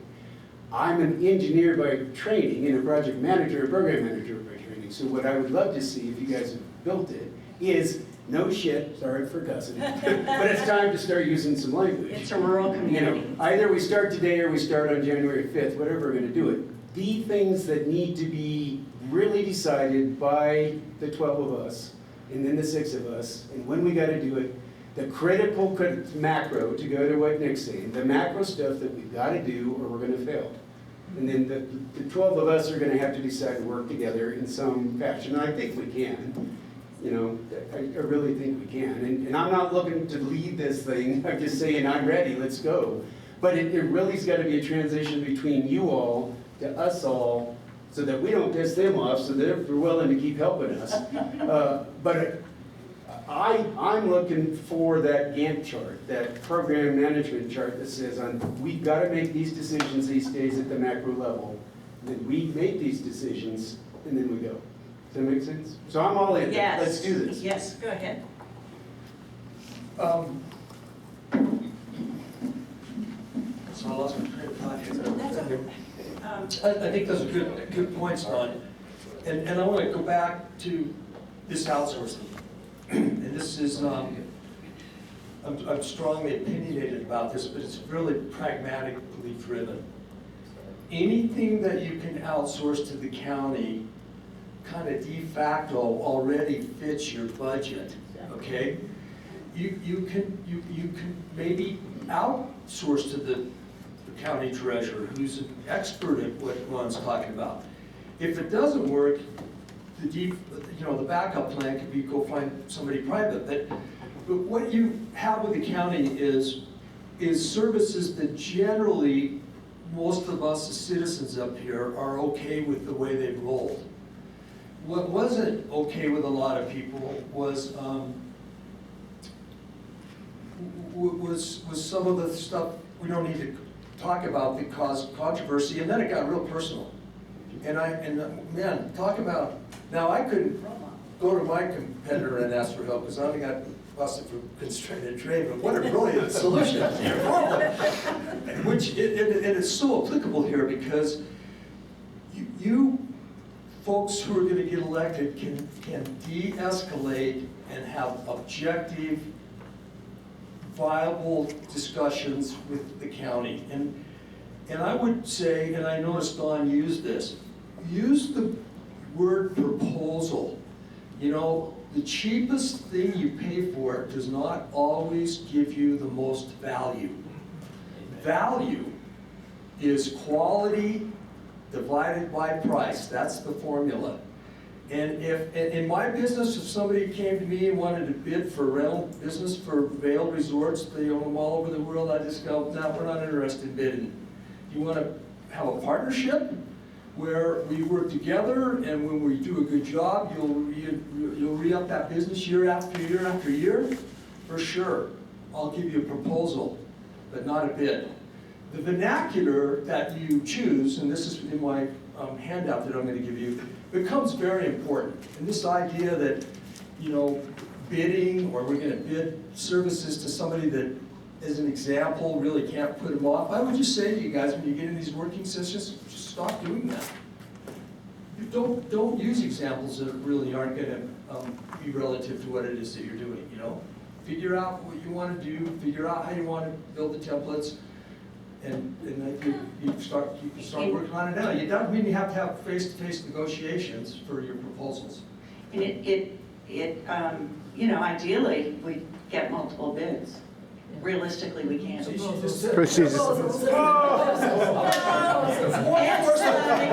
Sorry. We make proposals, outsource people make bids.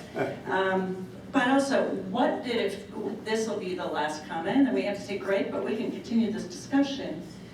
What did it feel like to pick up the phone and talk to your number one competitor? Were you friends already, or just? Well, I found that he was friendly with me because he actually was thinking about buying my company. So that helped me a little bit because they could see that I was making an impact in the industry. And so they wanted to talk to me anyway and see what I was doing. After I explained to him my business model, he's like, there's no way I could do that in my culture. That would be too drastic a change. We've been around too long. And, but you can do it because you're smaller, So we had a lot of synergies, but we also had things to where what we found is that when I put a Frazzle machine next to an icy machine, icy sales would go up 25% or so, but a Frazzle machine would sell 220% more than an icy machine. So it wasn't bad for him, even though we were competitors. We actually helped each other. When I put a machine next to him, I sold more than him, but he sold more because I was next to him as his neighbor. The so-called win-win, and which will be the goal here. So I just want to say, Kate, just on the outsourcing thing too. For example, a couple of the things that I've actually started working on is I've identified 3 engineering firms here locally that will do our entire building department. They'll do plan review, code enforcement, inspections, they'll do it all. We just have to get proposals from them. But they're there. Weber County actually uses one of them now for their overflow work. When it gets too busy and Weber County can't do it, they send it to this one of these engineering firms to have them do plan reviews for them. So it's possible you can outsource the entire building department when you never need one. The beauty of that is you don't have employees then that you're paying to sit around, and you don't have really enough work for them to do. You can just turn it on when you need it, you pay them for the sources. Yeah. Building inspections are easy because the state of Utah passed a law a few years ago that allowed any licensed building inspector, these are the guys that do your home inspections when you sell a home, to do building inspections now. So that's easy to subcontract out. Another thing, and this one's a little more radical that I've thought about is, do we really need Weber County to do all the snow removal, or do we have enough contractors up here in our own city, landscapers, excavators, things like that, that we could break the city up into different zones and allow them to bid on a zone to plow? I think it's possible, but I think it takes a little bit of work. It's out of the box. But think about it, if you have one contractor who plows the whole city and he does a bad job, you gotta fire the contractor for the whole city. If you have 5 or 6 contractors who plow different sections of the city and one of them does a bad job, it's fairly easy to get rid of that one and get a new one.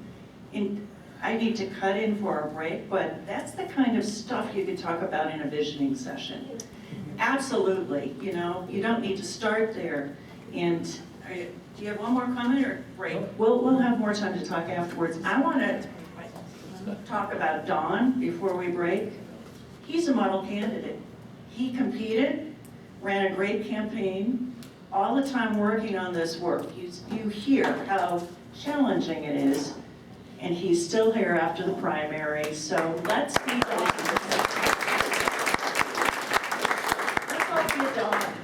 Okay, so let's do a break, and what time Hey, did? I'll just say on that, you know, obviously, I volunteered before I decided to be a candidate. When I didn't make it through the primary, the thought did go through my head, well, do I want to continue to sacrifice my time to do this? But then my wife reminded me and said, no, you volunteered before you were a candidate because you have the best interests of the city in mind. So you can continue to serve. And I would actually, this is probably, I've been accused sometimes of saying what other people are thinking, but they don't want to ever say it. One thing I noticed when I looked at the results in some of our districts is the margin of the winner is quite large. I would encourage you that if you're one of those ones that lost by a big margin, maybe you should go do a little research and see what the odds are of you coming back and winning when somebody else has already won the primary in such a large margin. It might not be worth the time and money and the energy that you're going to fight for to try to be a council member. Maybe if we really have the best interests of the city in mind, we say, you know what, I'm okay this time, I can step aside, I'll run next time. That's just a thought that I've had. And also, I'd say, you can start volunteering on this transition. That's what I was going to say, work. there's Yeah. plenty of opportunities to volunteer, and I think there's going to be plenty of opportunities to volunteer and to do things now and well into the city being formed, and so I don't think it really matters to me if I'm elected or not. I think there's still places for me to share my thoughts and ideas, so. Well, thank you, and thank you to our panelists. Transition team, which is the planning and land use department for the new city, or crowdsourcing department. So basically the scope of work that my team agreed to look at was the general plan, land use codes, zoning ordinances, zoning map, which is its own issue, and then municipal codes. All of this will fall under planning and land use.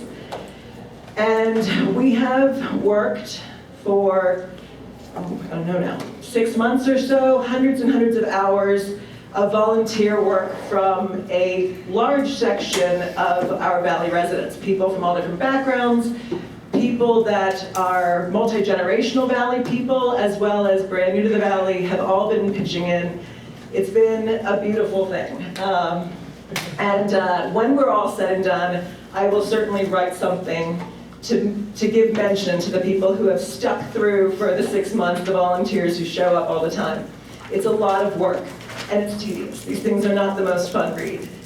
But so for our candidates, understanding planning and land use is extremely important.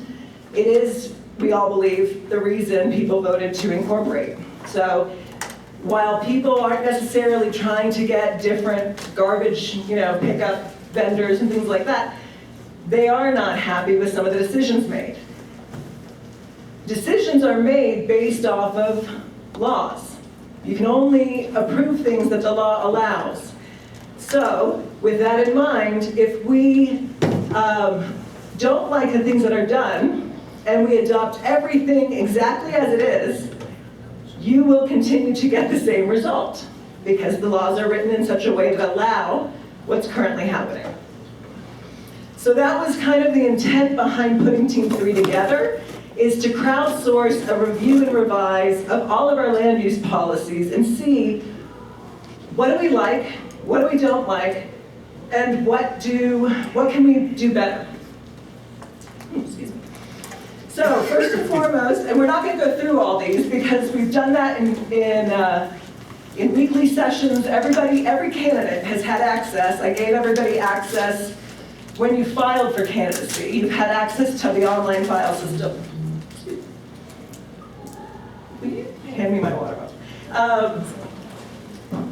So everybody's had access ever since June. So we're not going to go line by line through all of that.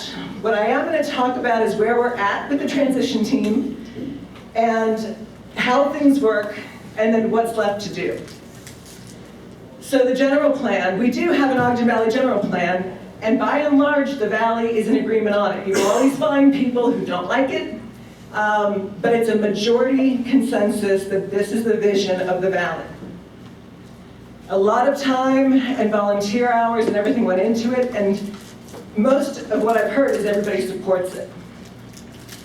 We cannot adopt the general plan as is. We have to adopt a general plan. It's a state law. Every municipality has to have a general plan. Our general plan involves the canyon, Causey Reservoir, Snow Basin, Powder Mountain, a bunch of areas that are not within our city boundary. So at the very least, we have to look at it and cut things out that are currently in it. In addition, since it was written, the state has mandated general plans include new items, new paragraphs. Ours doesn't include those. So in addition, for us to adopt our general plan that we have to do, we have to write and add sections that are new. Examples of that are water conservation, affordable housing. Those are new sections that we need to write and put in. So our 12 individuals, the reason that I'll say it's up to the 12 is because if it doesn't say what you're willing to adopt, there's no point. So we have to write these things. We have to decide what we want it to say, what you're willing to adopt. Now, we will have to go through a land use attorney to make sure everything sounds right and is legal. But the gist is, if you aren't clear on what you want, when it comes to adopt it, you might reject it, and that's not going to be a good idea. So with the general plan, there's review and revise that must be done. We have run it through our volunteers. They have all spoken. We've had people attempt at writing water conservation language for you to look at. But the point is, it really comes down to the 12. Nothing is going to be given to you finished. Everything is for you all. You can read the volunteer suggestions, but it's up to you to decide what it says. And that's true with the land use laws as well. So for anyone that's not familiar, a general plan is the vision. That's the macro, that's the vision of the valley. What do you want this valley to be? What does it feel? What does it look like? All of that is part of your general plan. It is not a law, it's a vision. Your land use laws, your codes, are laws. So the very first thing you have to do is create a general plan so you have a vision. You cannot make land use laws without a general plan because your land use laws are the way you achieve the vision. Those are the things that are enforceable.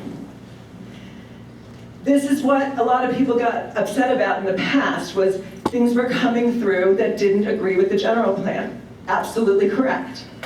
But they did get approved because they agreed with the law. If we don't make sure our land use laws reflect and support and enforce the general plan, then we're never going to achieve the general plan. So the volunteers as well have gone through land use laws, looking to see what do we like, what do we don't. A lot of these things are, some of them are okay. We'll have, comments. This is actually an ordinance. Some of them you'll read, inside the law is contradictory language. Or there's a C subsection B, and you go to find subsection B and it doesn't exist. I think one of them even ends mid-sentence and doesn't finish. So we've gone through a bunch of these things to look and see what we can tighten up. So within the land use codes, where we're at as a department, as a team, is they get broken up into categories. So you have your general provisions, which we haven't looked at. It's kind of minutia. We can adopt things that other places have had, or we can adopt the county. It's basically your definitions of terms. I will tell you that the volunteers despise the definition of terms. They would love to have them be more specific. However, to get started, you can just start. With administration, that category, that's where you're basically doing your planning commission ordinance. You have to have an ordinance before you can adopt a planning commission. You have to have an ordinance for the Board of Adjustments. And this basically can be as simple as, we want a planning commission, we're going to appoint the planning commission. Or you can get very specific. We're going to appoint 7 people, 5 will be from, 1 from each district, 2 will be at large. You can get as tight or as loose as you want. But those ordinances are pretty simple. Rezoning procedures, permits required, those are a bit more technical. We'll talk about that in a different meeting. But the zoning was what we concentrated on first. There are an enormous amount of land use laws involved in the county. So as Kirk mentioned, we took the tact of what is the most important? What do we have to have done for day 1 launch? That if I concentrated on, an STR ordinance or a TDR ordinance and we sat for a month debating that, we're still not ready for day 1 because we didn't actually look at something else. So what I considered, and I led the group on, of the top priority is where everybody currently lives. It's important for you all to know, the 12 as well as the audience, that whoever we elect has unbelievable breadth of creativity that they can do with land use. And this is just true anytime a municipality launches. They can change where you live. They can decide your zone no longer exists. They can decide it means something different. They can upzone, downzone, turn all of agriculture into, not shoreline probably, but some other zone. So what I thought was the most important was that we get clear, we the 12, get very clear on what our vision is so that we can create and be concise in whatever those zones will be, so that on day 1, every neighbor, every resident will be able to say, I know what rights I had on Jan 4, and these are the rights I have on Jan 5. If we wait and make them wait months and months, or even in Lake Point's view, a year and a half, it took them, people get very, very angry. So, I prioritized with our team the zones that people lived in. And I specifically, what's in orange here are things that I have not covered with my team yet. And some of them I'm suggesting not covering right now. So these are the zones that everybody lives in. These you will find, if you go in the files, people have commented on and made suggestions. However, you will not find form-based manufacturing, gravel, things like that. They exist. People are zoned those. They exist on our zoning map currently. Whether or not we adopt them, they will still exist. People are vested in their right of what they have until a city council decides to change their zone. But you don't have to adopt a zone. It doesn't delete it. It just means nobody else is available to rezone into it or ask to rezone into it. Does that make sense? Okay. So for anyone that is, for example, we have one parcel that is zoned currently, the mobile manufacturing home park zone, right? We've got one in the valley. It does not remove their right to that zone just because we don't adopt it. They still have it. It's vested.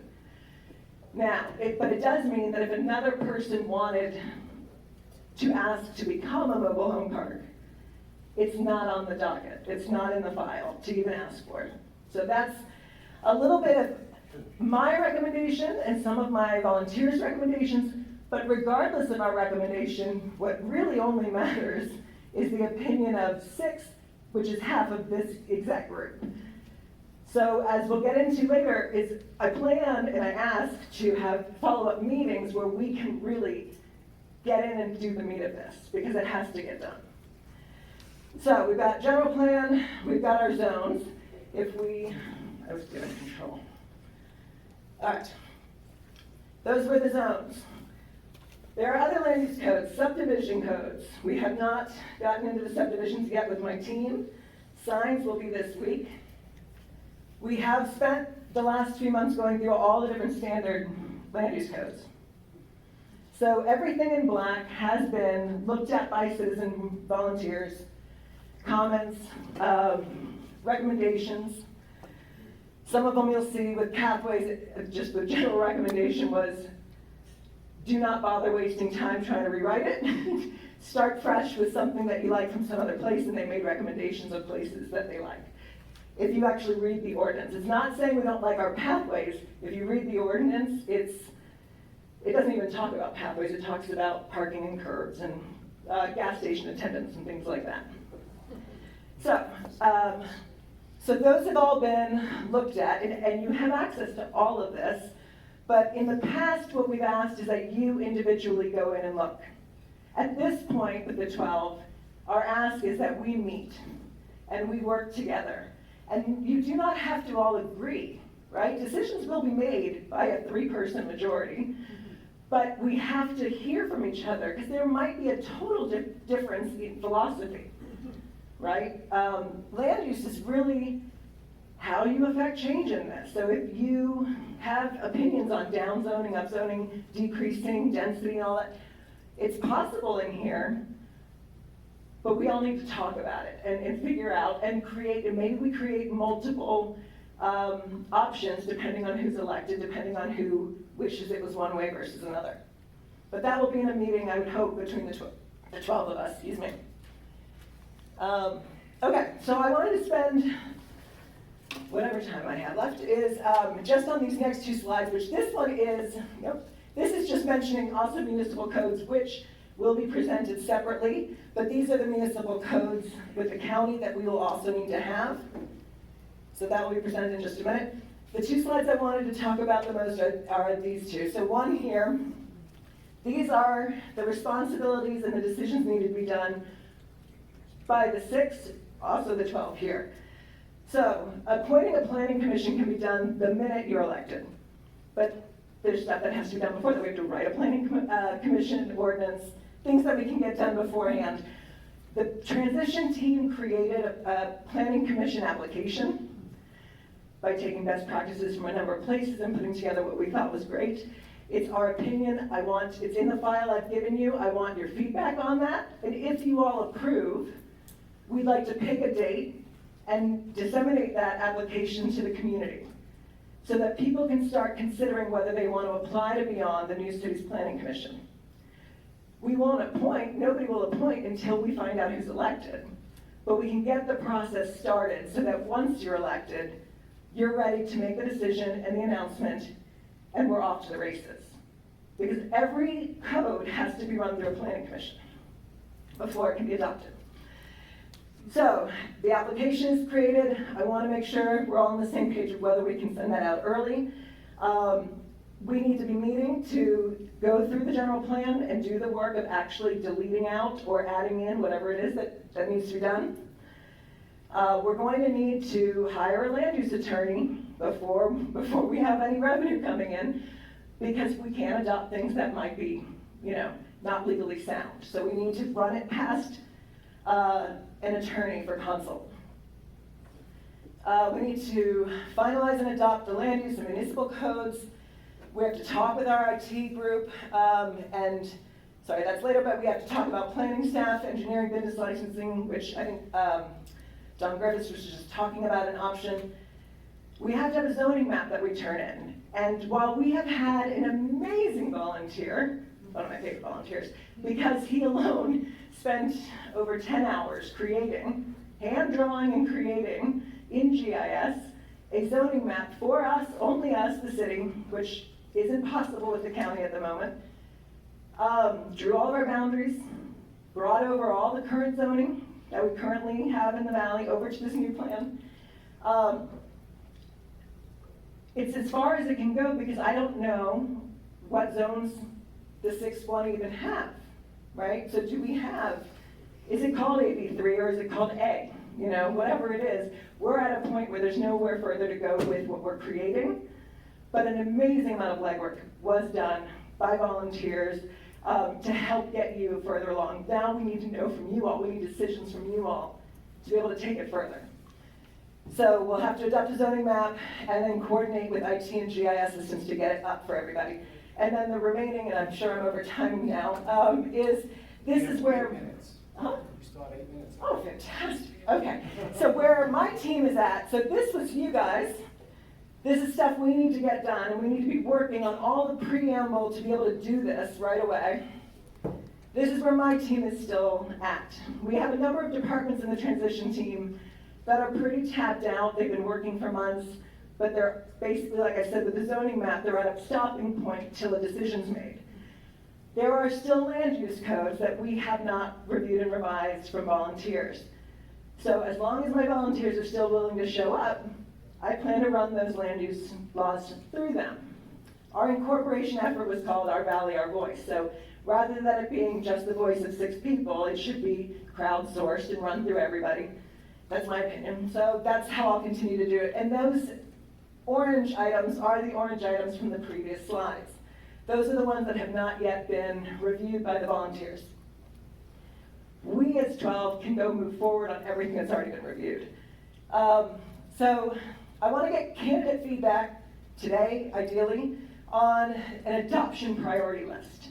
I know what my priorities are, but I don't know the 11 others. And so even for my transition team, if 11 or 12 people say,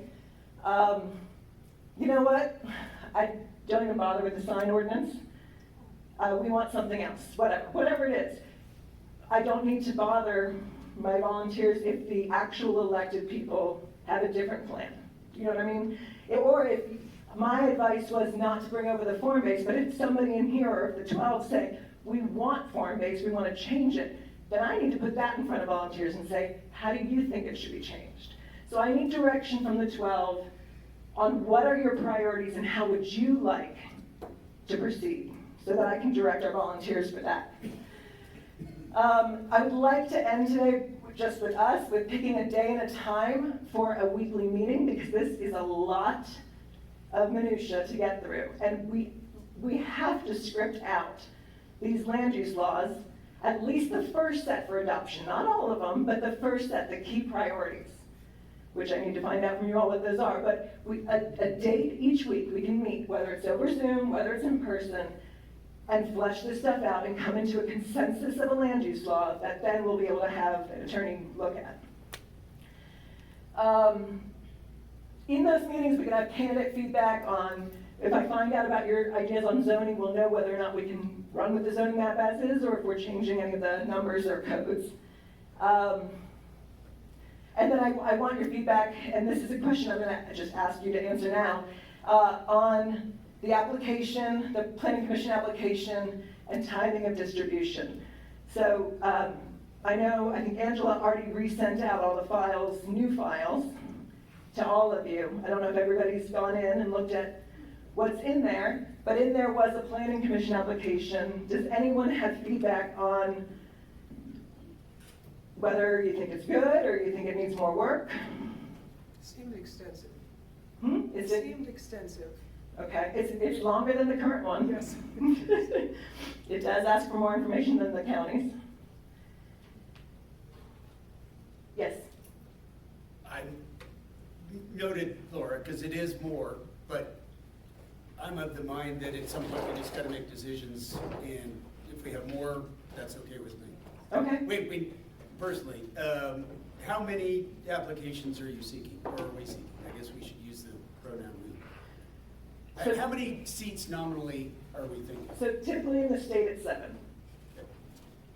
But we get to We get to decide. You get to decide if you want 7 at large. We have 5 districts. Do you want to mandate 1 per district, then 2 at large, or, yes ma'am? I think that was a great idea, personally. I think having 1 per district and then having 2 at large. And just so everybody knows, I've been involved with this for a very long time. It is not easy to get people to step up. That's right. And then not only is it not easy to get people to step up, we also have to have them trained. But there's training. So if you're thinking about it and you think, I just don't really know what I'm doing, do it anyway. We'll get training. The ombudsman from the state could come in and train, and he'll do that for free.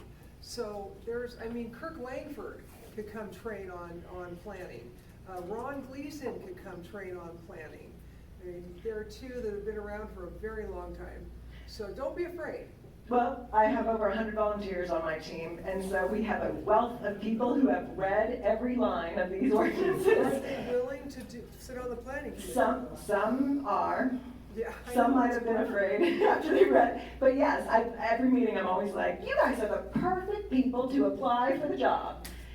So do they have the, go ahead. We have some people who said they'd be on the planning commission, they would love that, they don't want to run for office. Right. Right. So they're ready, there are some ready to go. Good. But so let me get a feel for the question of, how do you guys feel about my suggestion of the transition team sending out the application, and, giving some sort of time frame and then receiving them back? No decisions are made, they'll be held until whoever the 6 are announced, and then they're handed to you saying, here are all the applications That's a good idea. for you, just so that your work is done ahead of time, and then you just have to make a decision. We could do it now, Yeah. and also. Do you like that? September, October. Oh, I don't know, I was gonna start with, do you like that, and then we can move into time. May I ask a clarifying question? Yes, Did I hear you say it is required by state law that we have a planning commission? that's correct. Okay. It is required that every ordinance that's adopted, every code, which is in other words, every law, whether it's municipal, land use, has to be reviewed by a planning commission. I think sometimes the city elected officials can serve with the planning commission, I'm not sure, but I think I've run into it. But have a planning commission, it's good. So there are also timing-wise, and we talked about this in the June one, so I didn't want to bring it back up, but just a reminder on the time of this stuff. It takes time to go through and write this stuff, then we have to have an attorney. In order to adopt it, we have special noticing laws that are mandated by the state. 10 days before a public hearing, you have to send out a notice to every individual that will be affected. Yeah, in terms of the code adoption Mhm. and that interim period, I'm not sure those notice requirements will apply. So there is a question about the interim period, that's true. But in general, this is where I want to emphasize not doing this lackadaisically. Getting everything ready as much as you can, your chunk of top priority. Then you have to separate out your second priorities, A, B, and C, because you have to mail a letter to every individual that's affected. That's basically everybody when you're adopting a law. It costs money, and as we just heard in the hour before, we don't have money. So the less letters sent, the better. So if we can just send one letter that says, this is all being discussed on this date. Here's the public hearing, come out, rather than, well, we're done with this one, let's send a letter. Now we're done with this one. Get them all done, put them out. Yes? Planning commission, let's stay on that one. You've asked us to say yes or no to send the An applications application. out. Are there, once they are chosen, are there mandatory state requirements that they be trained in any some way? Or once we choose them, are they good to go? Where I'm going with that, what's the time? No, there's training. Is it mandatory training, or is it good to have? It is, it's Before not they can- impressive, but yes. Before they can act as a commission, does the training have to happen? No. That's the question. What I'm trying to do is figure out how much time we gotta have, so that we have the planning commission to. I can get back to you on whether the state mandates if it happens before they act, but there's also this questionable interim time that is kind of a no man's land. I when it just comes wanna make sure we have. But the figured training out is the like an time, hour or two. It's really little. It could be sitting down with her. Good, Yeah. as long as it's, so, They can be watching a video from Leadman and stuff. Right, which. right, just, So, in other words, we don't have to wait another. was that 2 my minutes. 1 minute or I'm done? Either way. Those are my slides. So my point though is that my whole department will continue to work on the things that are not done, but everything else is at a place where we have to start meeting on a regular basis to decide what we want people's homes to look like, their land, and what their rights are. It is all decided by the 12 people here. Can I make a proposal on the application? Yes. That anyone with comments submit them by, let's say, Wednesday of next week, and then we start soliciting applicants. And it would be a good story in Shanna's paper as well, start soliciting.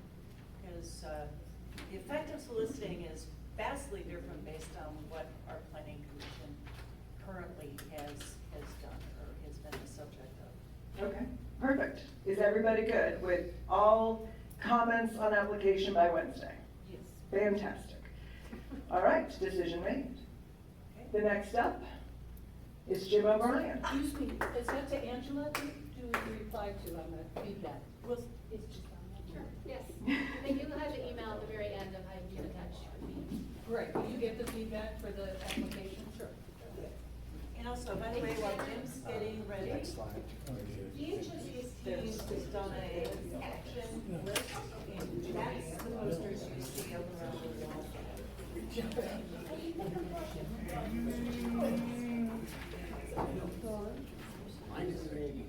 My name's Jim O'Brien, and my wife Kay was kind enough to invite me to start doing some drafting on the municipal code. She specifically asked me to do some language on conflicts of interest and recusals and some other basic governance provisions that our new government must abide by. I then got from Janet the request to do the municipal codes. So it went from 1 page to 350 pages right now. What I did, and obviously the deliverable at the end of the day, is a proposed code which the council can elect to modify, reject provisions, accept them all, accept parts of them. But this is merely a tool to allow you to move forward with the municipal code.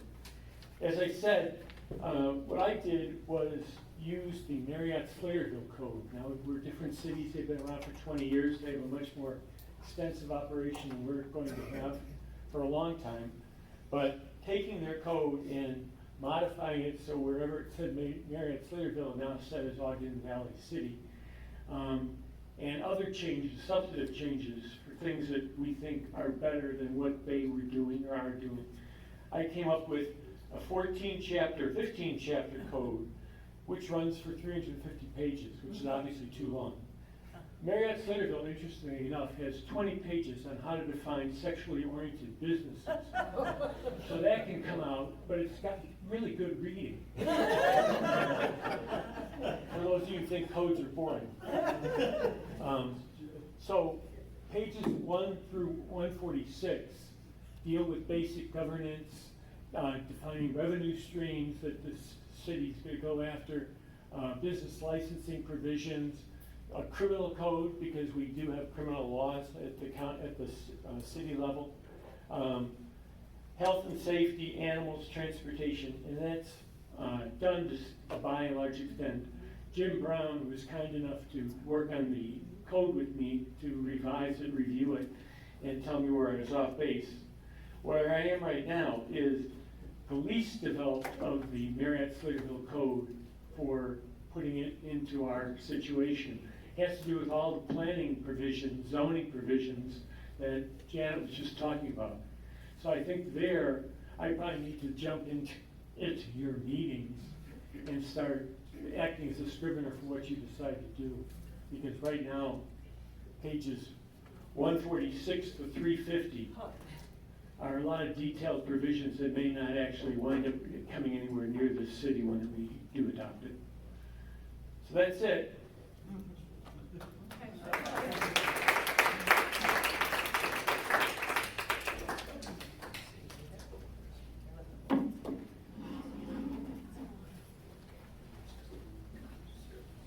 Jim, quick question. Yes. Is what you're working out there for us to look at right now? Has it been shared? It is. Okay. Put it on the shared drive. Really good reading. Oh, it sounds like it.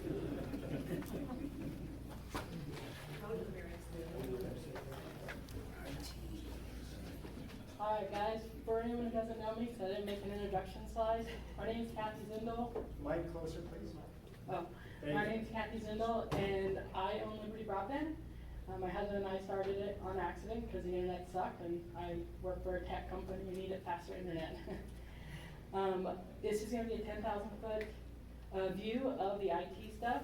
An important thing to remember about IT is for everything to work here, we really have to focus here as well, because if we don't have a good infrastructure laid out for the IT stuff, then the rest of our plans will also have struggles because they won't be able to access the things that they need. So it's a big thing totally gonna need the help of our future candidates here, to help us, get some plans and options ready to go for our new city. So we broke it down into different, ones to make it a little easier to follow. Public meeting software, so that's kind of like what we're doing right now. How are we recording these? How are they getting to you guys and the constituents? And Request from the back, move the mic closer. sorry, That's okay. I'm terrible about that, I guess. Transcription tools for any of our users that have handicaps.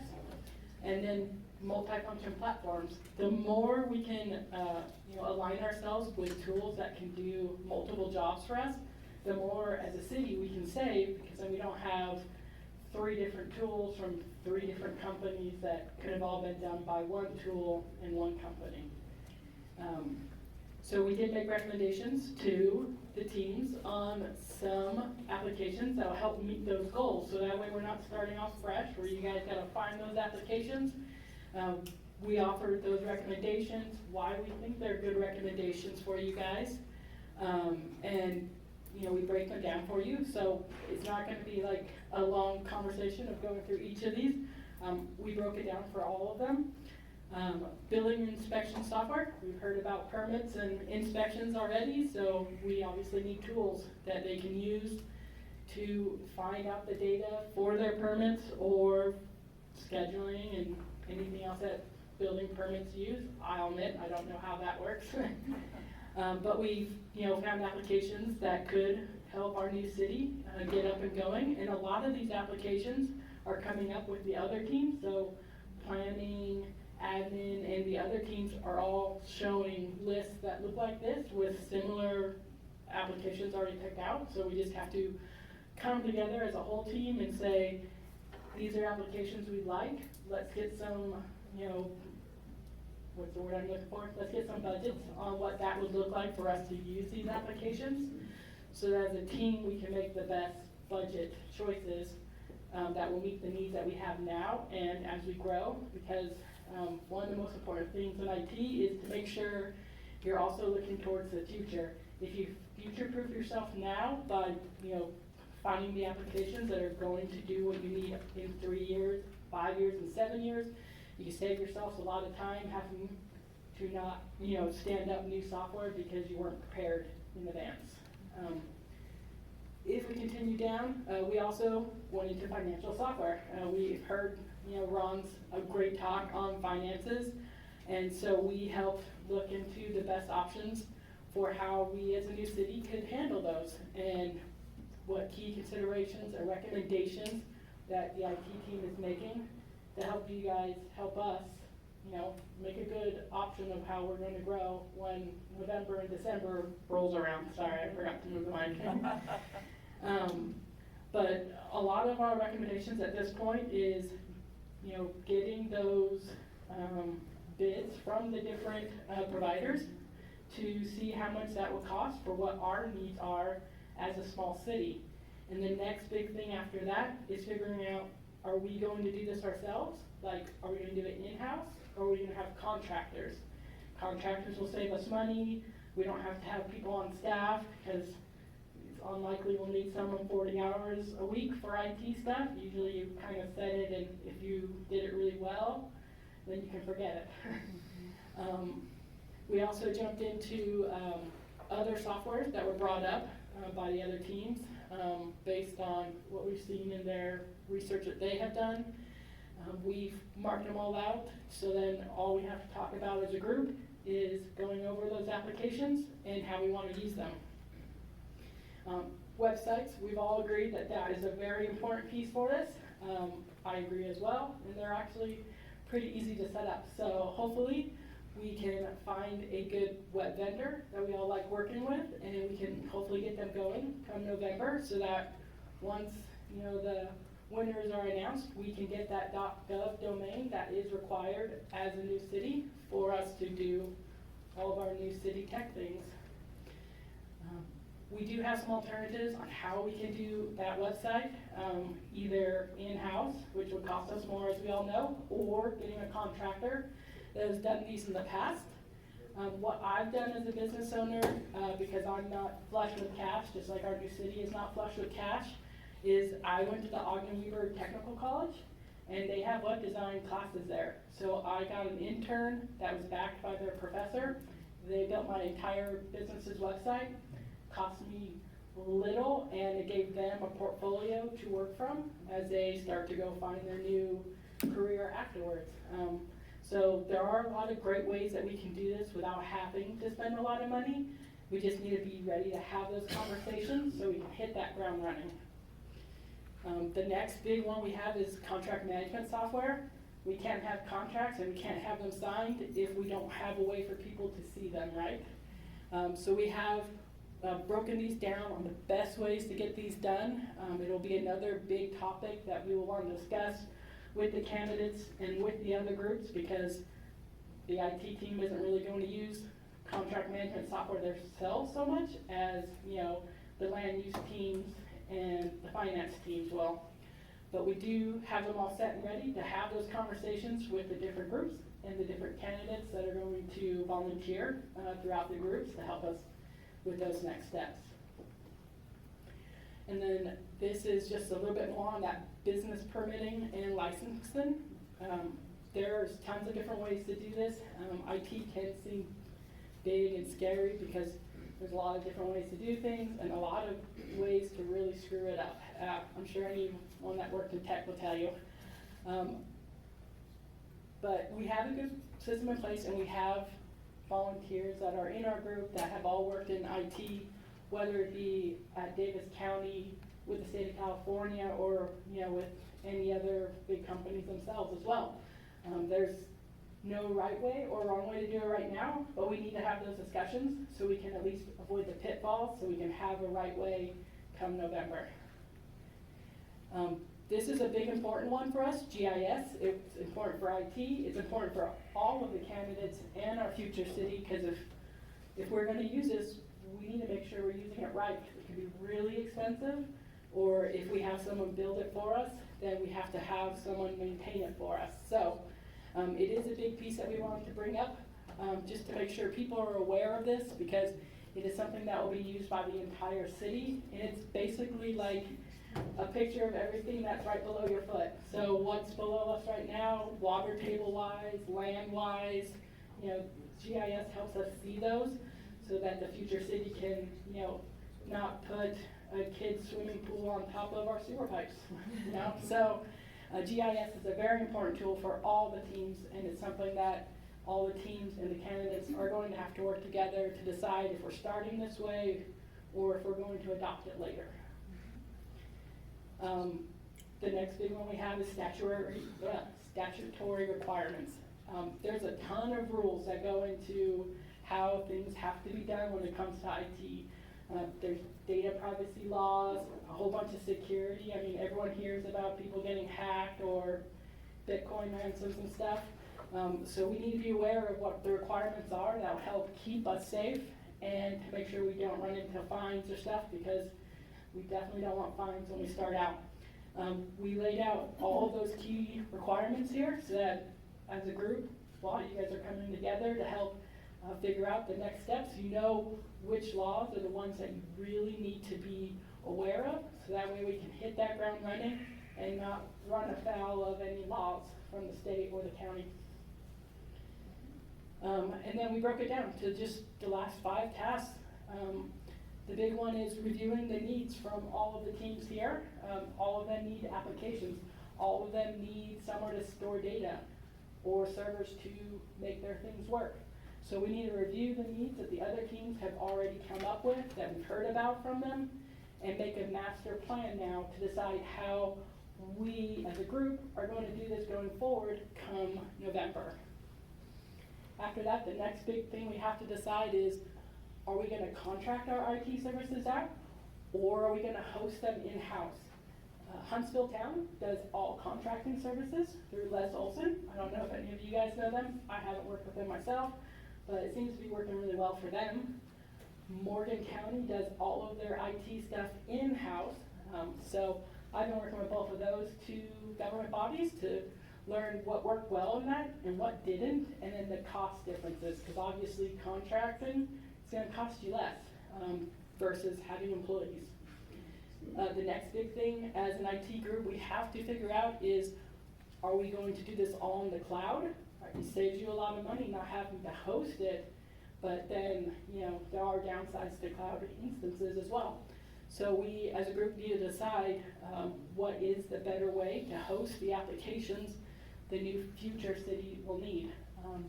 So cloud infrastructure versus self-hosted, it really comes down to cost differences and which one might be easier to stand up, because obviously we're not a group of IT specialists here that are going to win, right? No offense on any of you guys, it's not required.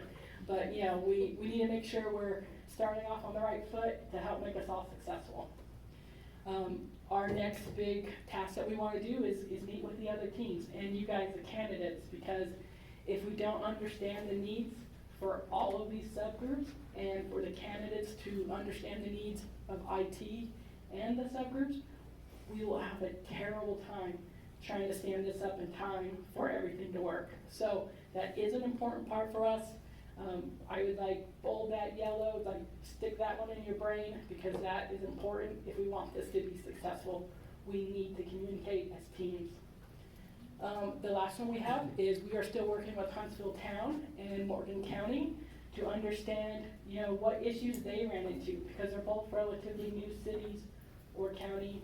You know, they haven't been around as long as some of the other ones, so they have learned the pitfalls that we haven't learned yet. And if we can figure out what messed them up, then we can avoid those pitfalls that might cost us money that they had to learn the hard way. So we're continuing to work and collaborate with those two bodies to help us have a good first run out the gate without tripping right afterwards and falling in the hole. But overall, if you only take one thing out of this, IT is important.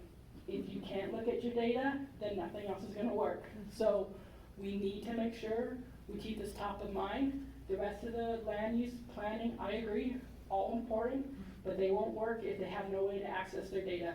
So please make sure you volunteer, talk with the candidates. Whatever we can do, let us know. I'm happy to work with all of you guys. I have plenty of spare time in my hands. I stay home running an internet company. So if you guys want additional meetings, please reach out, let us know. We want to help you be successful in this, because this is an area where you can really screw up if you're not careful. So that's all I got for you.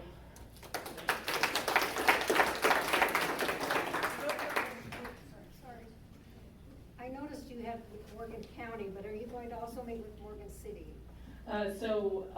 The IT manager for Morgan County also does the stuff for Morgan City as well. Have you thought of, and do you have any ideas about, let's say we robustly contract out to begin, what that would do for a website? How would that look to access those external services that we can't replicate immediately? So if we contract out, they just provide the servers in their own places, so they won't have a building here where all that stuff is, and they'll host the web service and any other parts that are needed for that to work, and then they'll maintain it. If someone notices an issue, they'll bring it up and they'll fix all that for you guys. But say we want to design our own website, and so it then goes to those outsourced services. Is that something feasible? Yeah, there's a lot of great tools that are available for anyone to create websites off. WordPress is a really popular one that a lot of people know how to use. There's Squarespace, Wix.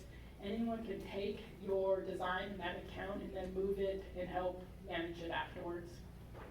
And then if we can't get the .gov site, which I don't think we can until we have our certificate of incorporation, can you create a site subject to shifting it to that URL address? I don't see why not. Okay, we can start doing that now. Okay. Did you have a question or? Yeah, I had two questions. I asked you one on the call the other day. I don't know why I asked it here in front of everybody. First of all, have you put money to this? And second, have you looked at outsourcing the county's website for our services? So we have not asked. It's already built. Yep, we have not asked for any proposals yet, bid-wise, for the different applications. We were going to wait till this meeting finished to fully understand the IT needs that the rest of the groups had, because I could just say, hey, you know, Janet's team's gonna be fine if we go with MyGov, and maybe it doesn't actually work with her stuff, and now she's stuck with it, you know? So we have been waiting to get their final recommendations, so then the groups can come together as a whole and say, all right, these are the apps that align with all of us, so that way we don't have 3 different apps that could do the same thing because none of us talk to each other. Good question about the county? Yep, we have not reached out to the county as well, because we were waiting to get the final information from the rest of the teams here, so that's our next steps.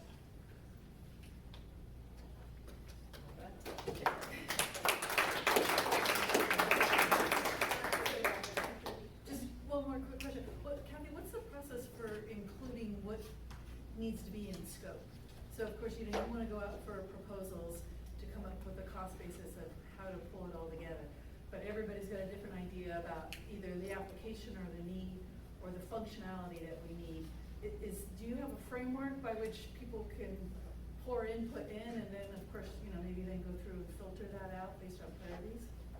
So my plan for that would be to, now that we have the applications and IT needs, because they've all mentioned them in their presentations they did for you guys today, is to pull them down into a Google Sheet, so that way we can list them out and get those bids, let people see what each one gives us, so then we can actually weigh in on which ones are gonna meet the scopes that we have. We just haven't started that process because we had to get the additional data we needed. But isn't there already we already meeting with Maddie and Dave Saunders, there's a form that could be shared. Right, all the forms are shared already, so anyone, the candidates and everyone can see them. Yeah. No, Yeah. we do, I do, I just didn't know. Yes, I think all candidates They've have it. shared. Yeah. Anything else, guys? So there's multiple services that need to be developed or we need to contract with. So I don't have a real broad grasp on IT. So usually how many players or contractors would that be? It looked like there should be one for each one, but I'm assuming they could handle most of those. Yeah, so like at the beginning, you'll see that there's a few more contractors, because there's a lot more work involved when you first set it up. You know, standing it up, getting it set up and working. But once it's running, you can bring that down because there's less work to do. You're just monitoring the app, waiting to see if something goes wrong, and you know, making sure it gets its updates if something changes code-wise. So at the beginning, it will be a few people, but after everything's set up, it dropped down to probably 1 or 2 people at that. So for instance, Morgan County, do we know how many contractors they utilize at this time? Morgan County does it all in-house, and they have 2 IT members on staff. Thank you. Mhm. Thank you. On the good team, thanks.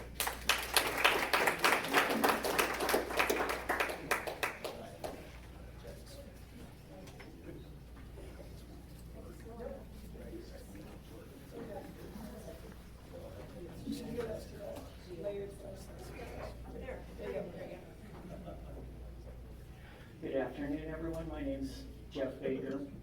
I've been volunteering with the effort. I actually don't live here. My wife and I actually live in Davis County. But we have been coming out and helping volunteer with this process for the last 6 or 8 months or so. My background is in GIS. I currently work for Davis County. I'm on part of their GIS team. I've been there for 15 years, and I've worked in GIS total for about 30 years now. So on the slide here, I'll just give some brief recommendations. I know time is getting short here. So does Ogden Valley need a GIS program? And my thought is, no, we don't need a GIS program. Should Ogden Valley have a GIS program? My answer is emphatically yes, it should be there. And I know Kathy covered over some of the topics. What GIS does is it brings together so much information into a one-stop shop so that effective and clear and good decisions can be made by management. I know Janet's spoken about zoning at length, or quite a bit. Zoning is a huge layer in a GIS program. You see the parcel layer in the graphic up here. Parcels, for Ogden Valley's purposes, would most likely come from the county, and then we would import them directly into an Ogden Valley GIS program. Topography, the shape of the land, wetlands, demographics are all also critical information that can play into making zoning decisions, management decisions, etc. At the bottom, or near the bottom, you see an imagery layer, which is aerial photography. There's also other types of imagery that we won't get into right now. But having a current imagery layer goes a long way in helping to make critical and good decisions for management. Having a roads layer, a layer of addresses, is critical. Critical for 911, for example, or for voter registrations, for example. This is not an immediate issue, but coming up in 5 or 6 years, there will be a new census being done by the U.S. Census Bureau. I don't know if the city is going to undertake a redistricting effort here, but something to think about. It's a ways off, but keep it in mind. The GIS program can aid tremendously there. Something else to think about, IT-wise, is how well does a GIS program integrate with other existing county programs, with financial programs, for example, permitting programs, the city website. That's something to consider when you're looking at different software packages. You want to have a group of packages that work well together and not software packages that conflict with each other. Should a GIS program be in-house or should it be outsourced? My initial thought for a startup community like this is you'd probably want to outsource it. To set up a GIS program is not lightweight. Even though I would not recommend a heavy-duty GIS program like a Google Maps or a GeoGizmo type thing that the county has. Even a lightweight program can be time-consuming, resource-consuming. You have to have the personnel that know how to do it. It also would be a chunk for your IT manager to manage. So my thought would be to probably be best to outsource it, maybe to the municipal services of Salt Lake. I know they have a good program there. What is the cost of a GIS program? They can range anywhere from millions down to just a few thousand. So I would think as a startup program, look at something, obviously there's only going to be a few $1,000s.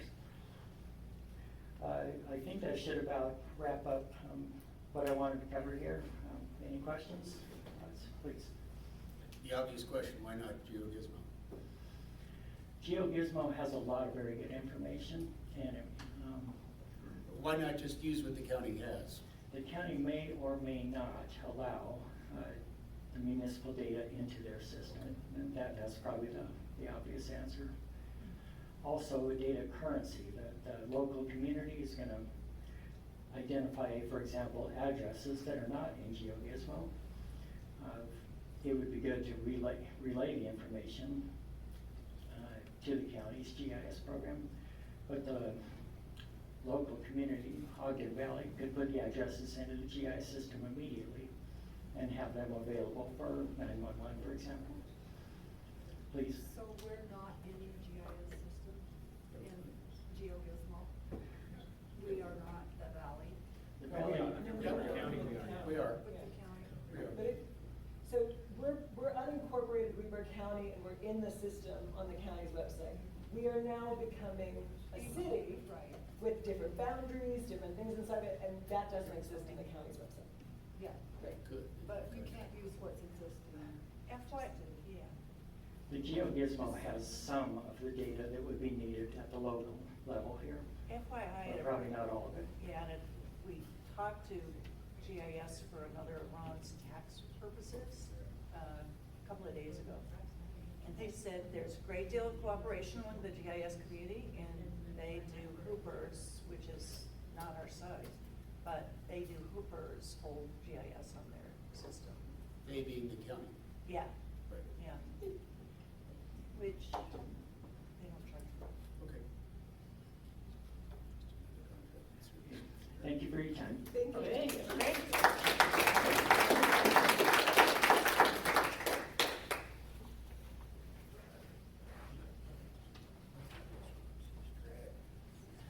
Brad? Can I just say something? Chelsea, I was wrong. I did not get that data for state on the spreadsheet. Okay. So Thank you. that would be nice to have. I don't know if that's been shared. Okay, I so got Madison Adelaide, Oh, been working with Dave Saunders. I watch their meetings, there's so much I don't know about IT, but they have a plan, and I don't know if that's been shared. Yeah, I got something from Dave, but there wasn't anything like that. Okay, I'll ask about that and see if it's actually. All right, how you doing? I'm Fred Blickley. And this little session is waste and sustainability, a fun little session that I worked on. Madison is the team leader. She couldn't be here today, so I'm giving you the short and skinny of it. These are the 4 things we looked at. All of them had one priority on them. Sustainability efforts, water efficient landscaping, green waste programs, composting, things of that nature, funding opportunities for weed control, community engagement, education, volunteer, etc. Recycling services, glass recycling, which we don't have in the valley. There are opportunities to take glass to Ogden currently, that's what I do. We do have curbside recycling with ACE.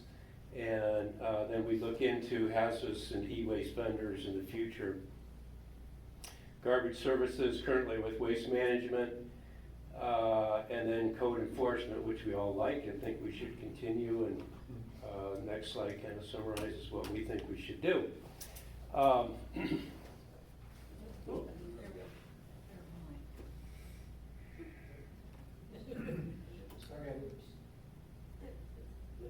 There we go. Missing a slide? Nope, it's right there. Okay, here we go.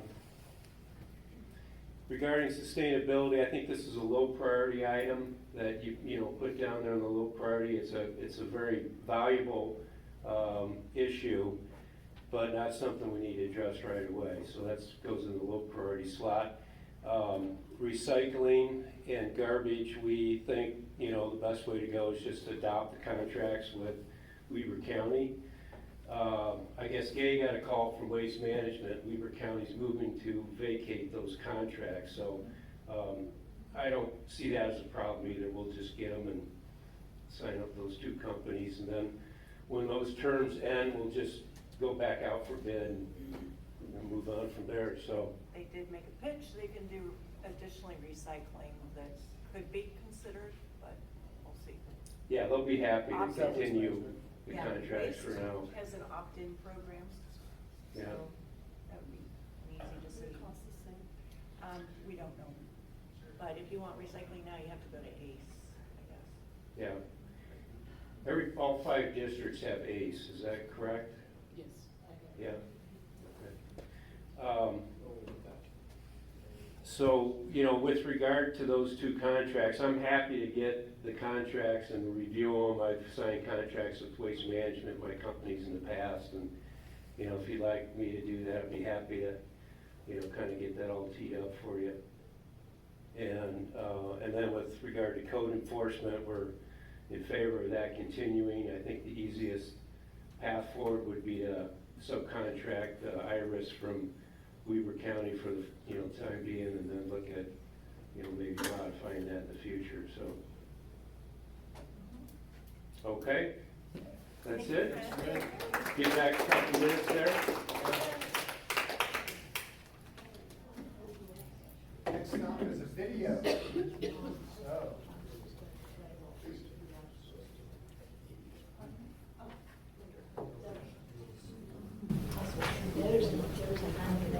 Thank you for allowing me to present remotely. My name is Madison Aviles, and I was working with the Public Works subgroup to discuss trails and active transportation, snow removal, general public works responsibilities, and maintenance responsibilities for the new city. So starting off in trails and active transportation, we noted that a well-connected system of trails and walkable routes can enhance the city's quality of life, public health, and economic development. Some of the key takeaways from our volunteer discussion included talking about the existing conditions of trail networks within the area. So we talked about some of the existing trail networks near Pineview, North Fork, and other areas. We talked about how the Eden Valley Trails Group plays a central role in trail building along with Weber County, oftentimes providing final approvals for trail openings and closings. So talking about why this is important for a future municipality, we really wanted to note that the existing conditions within the valley with Eden Valley Trails and Weber County, a lot of that will transition over to the new city upon incorporation. So, for example, Weber County does do some minimal trail maintenance, so this is something that the new city would be responsible for. We also noted in the final deliverable document, which I'm referencing throughout this presentation, that trail planning data and tools are available. So Wasatch Front Regional Council maintains an active transportation map. You're looking at a little screenshot of it to the right in this presentation.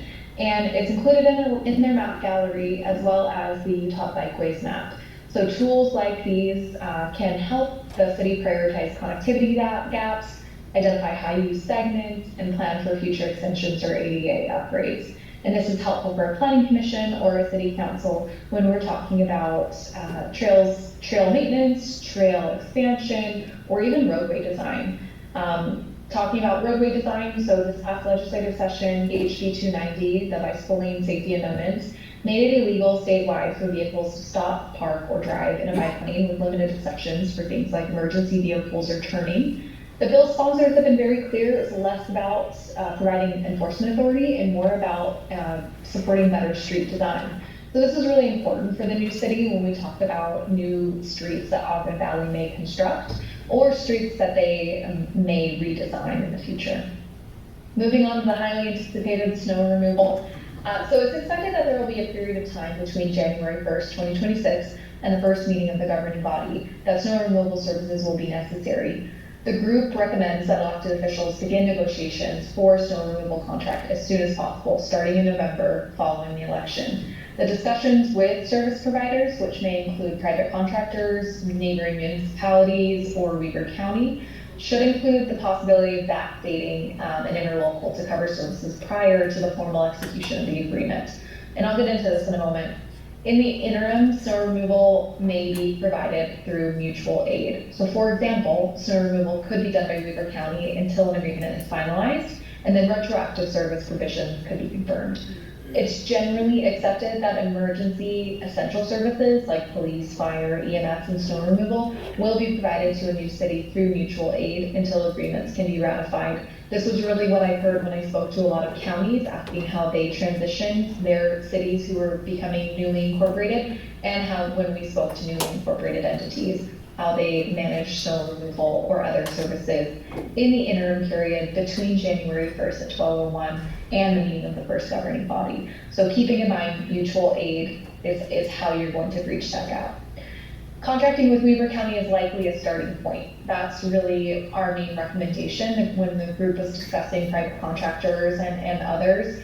Looking at a very short limited term contract with Weber County can be advantageous in a number of ways. So they're already familiar with local roads, they have the infrastructure in place. It may make them a cost-effective and low-risk partner, provided that costs are reasonable and service levels meet the expectations of the governing body. The volunteers were able to confirm with Weber County Roads Department that the department's ready to handle snow removal for the new city if an MOU or interlocal agreement's in place. So the final deliverable document for snow removal also includes sample snow removal interlocal agreements that were found for other neighboring municipalities and for the future governing body to utilize. So I'm referencing these final deliverables. These are the 1 to 2 pagers crash course in each of these sub-discussions. So they should be used as a resource for the governing body to reference. Next, we'll have law enforcement. Give me a moment while I bring up the slide or discuss amongst yourselves snow removal.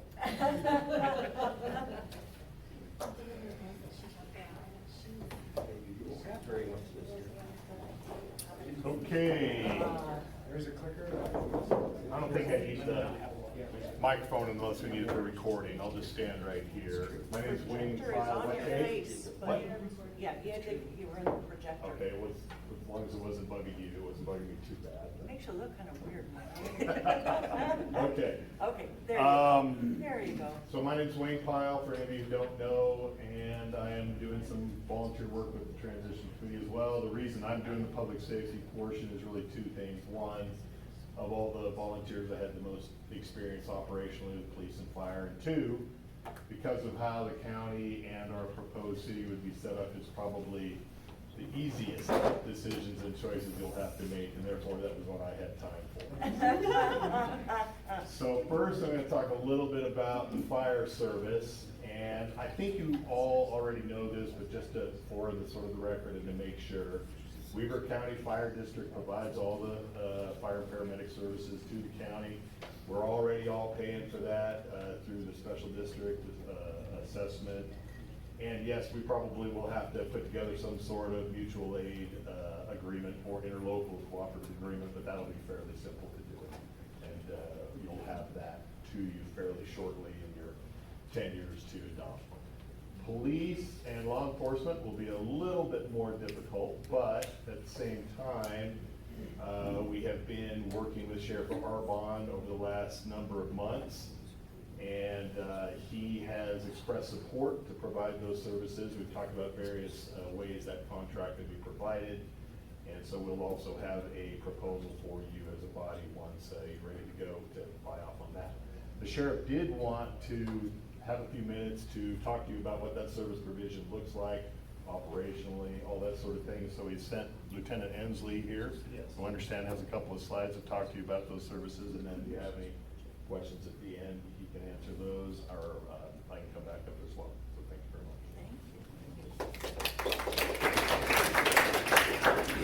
much. All right, thank you.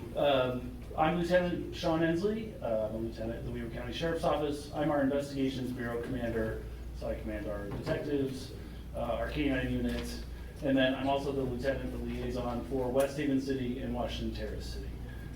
We can get into how the relation works kind of with the lieutenants and the contract cities here in just a little bit, or I can answer any questions about that, but those are the cities that I directly work with. I am here because Sheriff Arbonne and Chief Deputy Guard are both out of town. They're at a conference in Denver, so that is why they're not here, but the sheriff would certainly be here if he was in town. So he put together this presentation. I reviewed it, and I'll go through it with you, and then we'll go over any questions. If there's something that I can't answer or that Wayne doesn't know the answer to immediately, then we'll get you an answer as soon as we can, okay?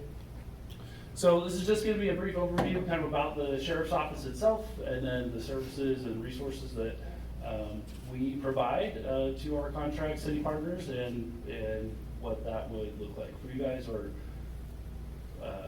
I guess what decisions you need to make for how that would look. So briefly, we're made up of about 365 staff. That's sworn deputies and non-sworn personnel, right? The support personnel. The color's not coming through great, I apologize, but the blue bodies are denoting positions funded by our contract cities. The black silhouettes are ones funded by the general fund. So as you can see, the contract cities, there's obviously a mix, or in enforcement over on the left, which is CSI, WCSO, general fund, and contract cities, right? A mix of those positions are funded by the cities and the general fund. All of corrections is funded by the general fund, so that's all of the jail staff, both deputies and support support. And then the animal shelter, we're actually in the process, they will be moving out from under our umbrella, so they won't fall under us going forward, but for now and for this, they do. So breaking it down a little more, enforcement, again, blue being contract city positions, the black silhouettes being general fund. You can see that most of enforcement is funded by the contract cities. We sit at around 75 deputies in enforcement. So that's the chief deputy, lieutenants on down to line level staff. That fluctuates anywhere up to about 78. It kind of just depends on, right, when people are reassigned, or they're reassigned to backfilling positions, those sorts of things. So right now we're at about 78. Okay, so for you guys, if you end up choosing to contract with the sheriff's office for public safety, there's things you have to consider, right? What would that contract look like? What would these services look like? With the other city partners, we have our shared services model. And there's things you have to consider about your city when you're thinking about these things. So geographical area is huge, right? Features of the city. Of course, population. But one thing unique about Ogden Valley is just the massive area, right? And that's going to be a consideration.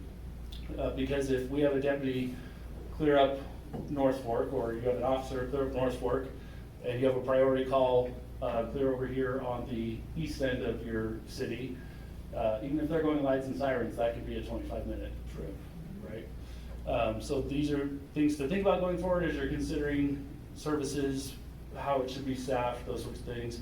Population-wise, the city will be close to like Plain City, Washington Terrace. It's over just over 9,000 in population. So, you know, there are comparable cities in population, but those are a much smaller area, right?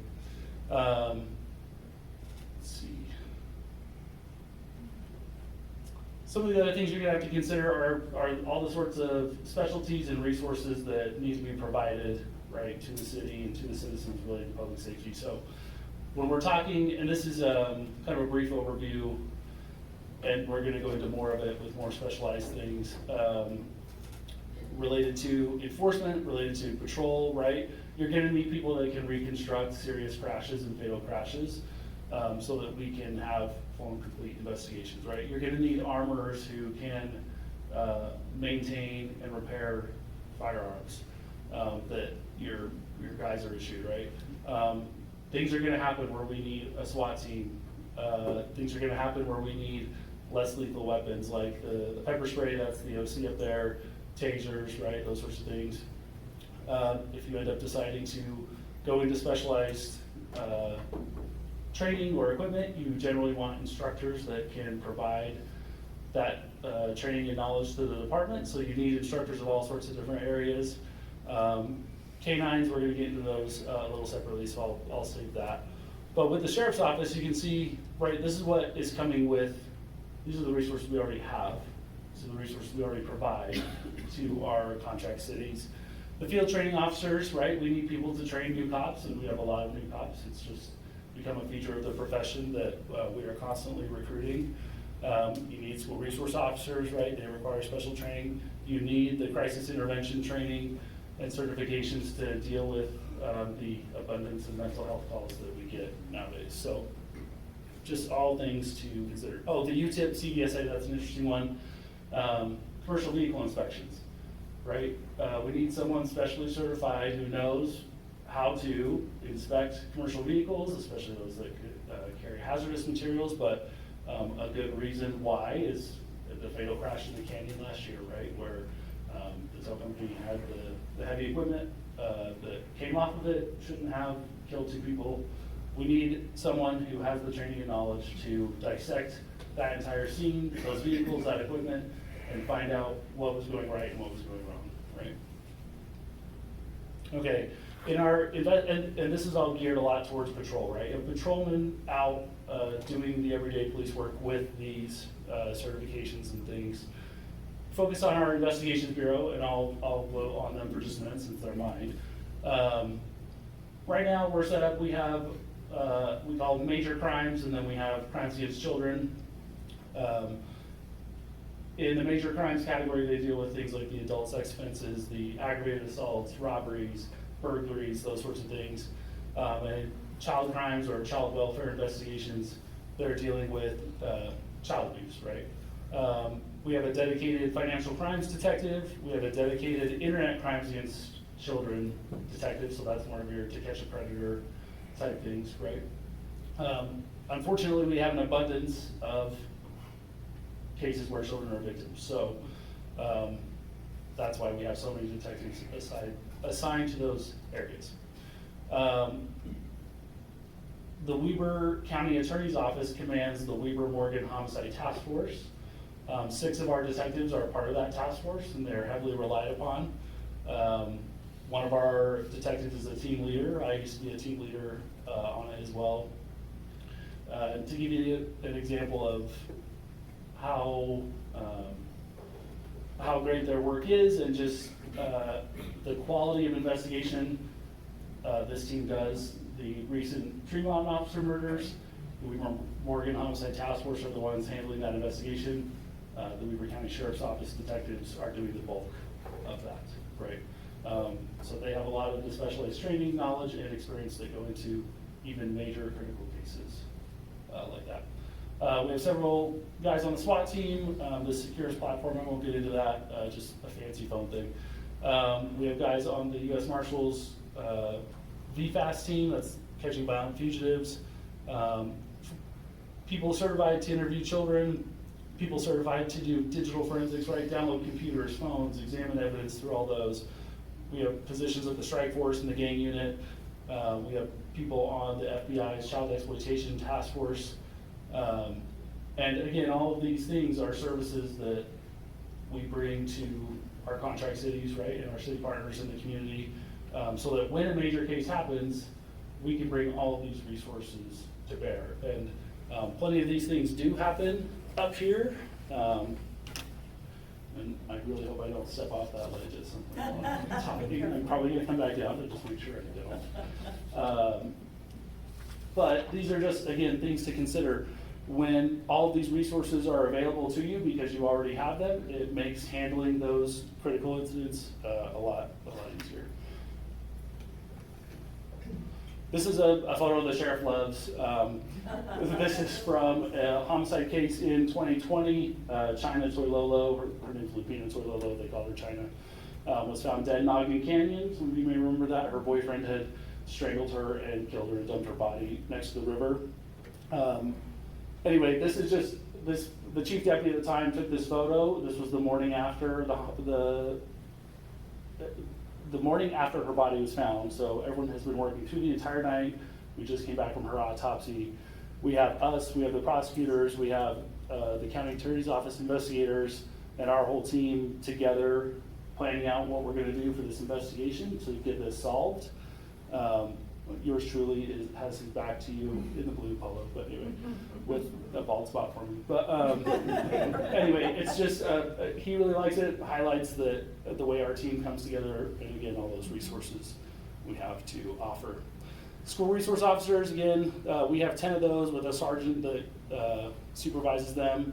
Of course, Ogden Valley will have Snowcrest Junior High School within the city limits, so we contract with the school district for those SRO positions to be manned and covered, but just considerations for all of you. Canine deputies. Right now we have a team of 6 canines. We have some mixed narcotics and patrol dogs. So the patrol dogs are the ones that can apprehend people, right? The narcotics, of course, they're sniffing out drugs and things. Midas down here in the middle, he is a bomb dog, an explosives dog. And you might think, well, how often is that really necessary around here, right? But things to consider are large events that come through this area, right? The Ogden Marathon, that has to be swept for explosives prior to the event. Other big events just like it. But it's not, a dog like that is not just for bombs specifically. He can smell, gunpowder. He recovered a cache of stolen guns for us in Plain City last fall.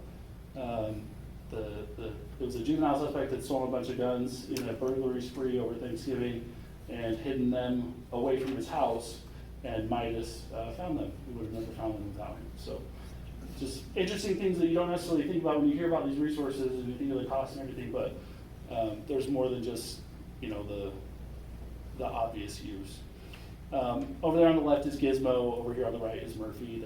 They're cute, so we put their picture. Okay, I mentioned a couple of these when I was talking about the detectives, but we have deputies and detectives assigned to multiple task forces, right? Multi-jurisdictional task forces that operate in the area. So VFAS, that Violent Fugitive Task Force, through the U.S. Marshals. So they're going out and arresting violent fugitives, whether they're wanted federally or locally. We have 4 guys on that team. We have 2 newly started task force officers with ICE. They are patrolmen who, if the need arises during a call or with a suspect, can go through the questioning and if needed, flag someone to be detained with an ICE detainer or you know, put through that process. If they're here illegally or if they're suspected of being here illegally. ICAC, that's a state task force run by the Utah Attorney General's office. That's our one dedicated ICAC detective. That's a full-time position. But then over here, the FBI also has what's called the Child Exploitation Task Force. We have people that are on that task force as well. So when you get something like a kidnapping, a child kidnapping, when you get something like the officer's murder in Tremont, when you get some sort of mass killing event, right, any of those sorts of things, or even more mundane cases where these resources can help. Yes, these people are gonna come help, right? If we ask for help, they're gonna come help us, especially in some of those bigger cases. But we have people that already carry that knowledge, training, and experience on our team and know how to respond and react. I'm made proud over and over again, almost every day with the casework they do. But again, just thinking about those resources. Now, another thing with police departments, right, there's a lot of infrastructure that comes with it. You think of the obvious stuff, right? The equipment, the vehicles, all that, body armor, right? The dogs, all these things we've already talked about. But all the mundane stuff comes with it too, right? We need IT, we need human resources, right? We need the clerks that deal with the release of records. We need people to be able to do administrative investigations and internal affairs. We need people that can review use of force incidents and make sure we're following policy and the law, and if there's training issues, we're addressing those, right? All those infrastructure things that need to be in place. And again, what we provide with our contract city partners is just that. It's already there, right? It's already in place. So if a city was to create their own police department and go forward that way, that's fine. These are just costs that have to be considered, and resources and time and energy that need to be dealt with. Human resources is an interesting one. Generally with a city, the police department is the biggest department within the city. Thereby it's going to be the biggest human resources demand, right? Weber Metro CSI falls under the Sheriff's Office now. They provide the technical forensic services to every city in the county, and every city signs an agreement with them, provides the funding. If you're contracting with the Sheriff's Office, we put all that in the contract so it's not handled separately. But just gee whiz factor that this is another major resource that you have to think about, and that comes with providing these services. Okay, the resources that come to bear in major incidents. And again, plenty of major incidents happen up here. I grew up here, so I am well aware of what lots of people think and how lots of people feel. And then now that I've been doing this job for about 13 years, right, I'm very well aware of what happens. So there's lots of major cases that occur in all of our cities, right? This place just is not, and I mean Weber County, I mean Utah, this is not Mayberry, right? Nowhere is, it's 2025. And just since I've been a cop since 2013, just since then we've had, homicides up here, right? There have been several murder-suicides. We've had up here a case where a student was threatening to conduct a mass killing event at Weaver High School, and she was building explosives at her home. My team dealt with that. So these things happen everywhere. They happen here too, right? So we have to be prepared for that. We have things, in addition to all the investigative resources, right? The mobile command posts, the CSI lab, the SWAT team, all these things that come to bear in these incidents. That's already created, it's already here, those people are already trained, so. Let's keep going. Oh yeah, we have a chaplain program, so in terms of other resources that support victims and support our staff, because the chaplains do both. We have so the chaplain program, we have one full-time victim advocate. She's very busy, and we could probably build in a second one at some point. But again, just resources focusing on not just, charges or investigating and charging, but also, hey, how can we get people resources? How can we get them access to help? The victim advocate is not a resource point, right? Necessarily, she's not handing out funds for living or stopgaps of bills or whatever, but she's the connection point for all those resources. And the communication and coordination point, she helps people get a lot of protective orders. It's just really critical. Things that just wouldn't be getting done without that resource. Weaver County has, of course, the county attorney's office with their criminal prosecution team, the civil team, the juvenile court team. We have the VIPS program, which some of you may be familiar with, so the Volunteers in Police Service, these guys come out a lot at major events to help with like traffic control, security at big events, that sort of stuff. It's been a great program, and like lots of people like to get involved and participate and just have that pride with their city and doing what they can to help. Professional standards and training, again, another major consideration because the world changes every day, equipment changes, resources change, tactics evolve, and in order for the deputies or an officer in a police department to stay safe, right, we have to be on the forefront of those things. We have a professional standards and training bureau. They take care of those things for us, and it's something every agency has to consider, and no one wants to get behind on, right? Because then officer safety is a major issue in public safety. Okay, the training facilities we have at our office are great, and they've also been recently expanded.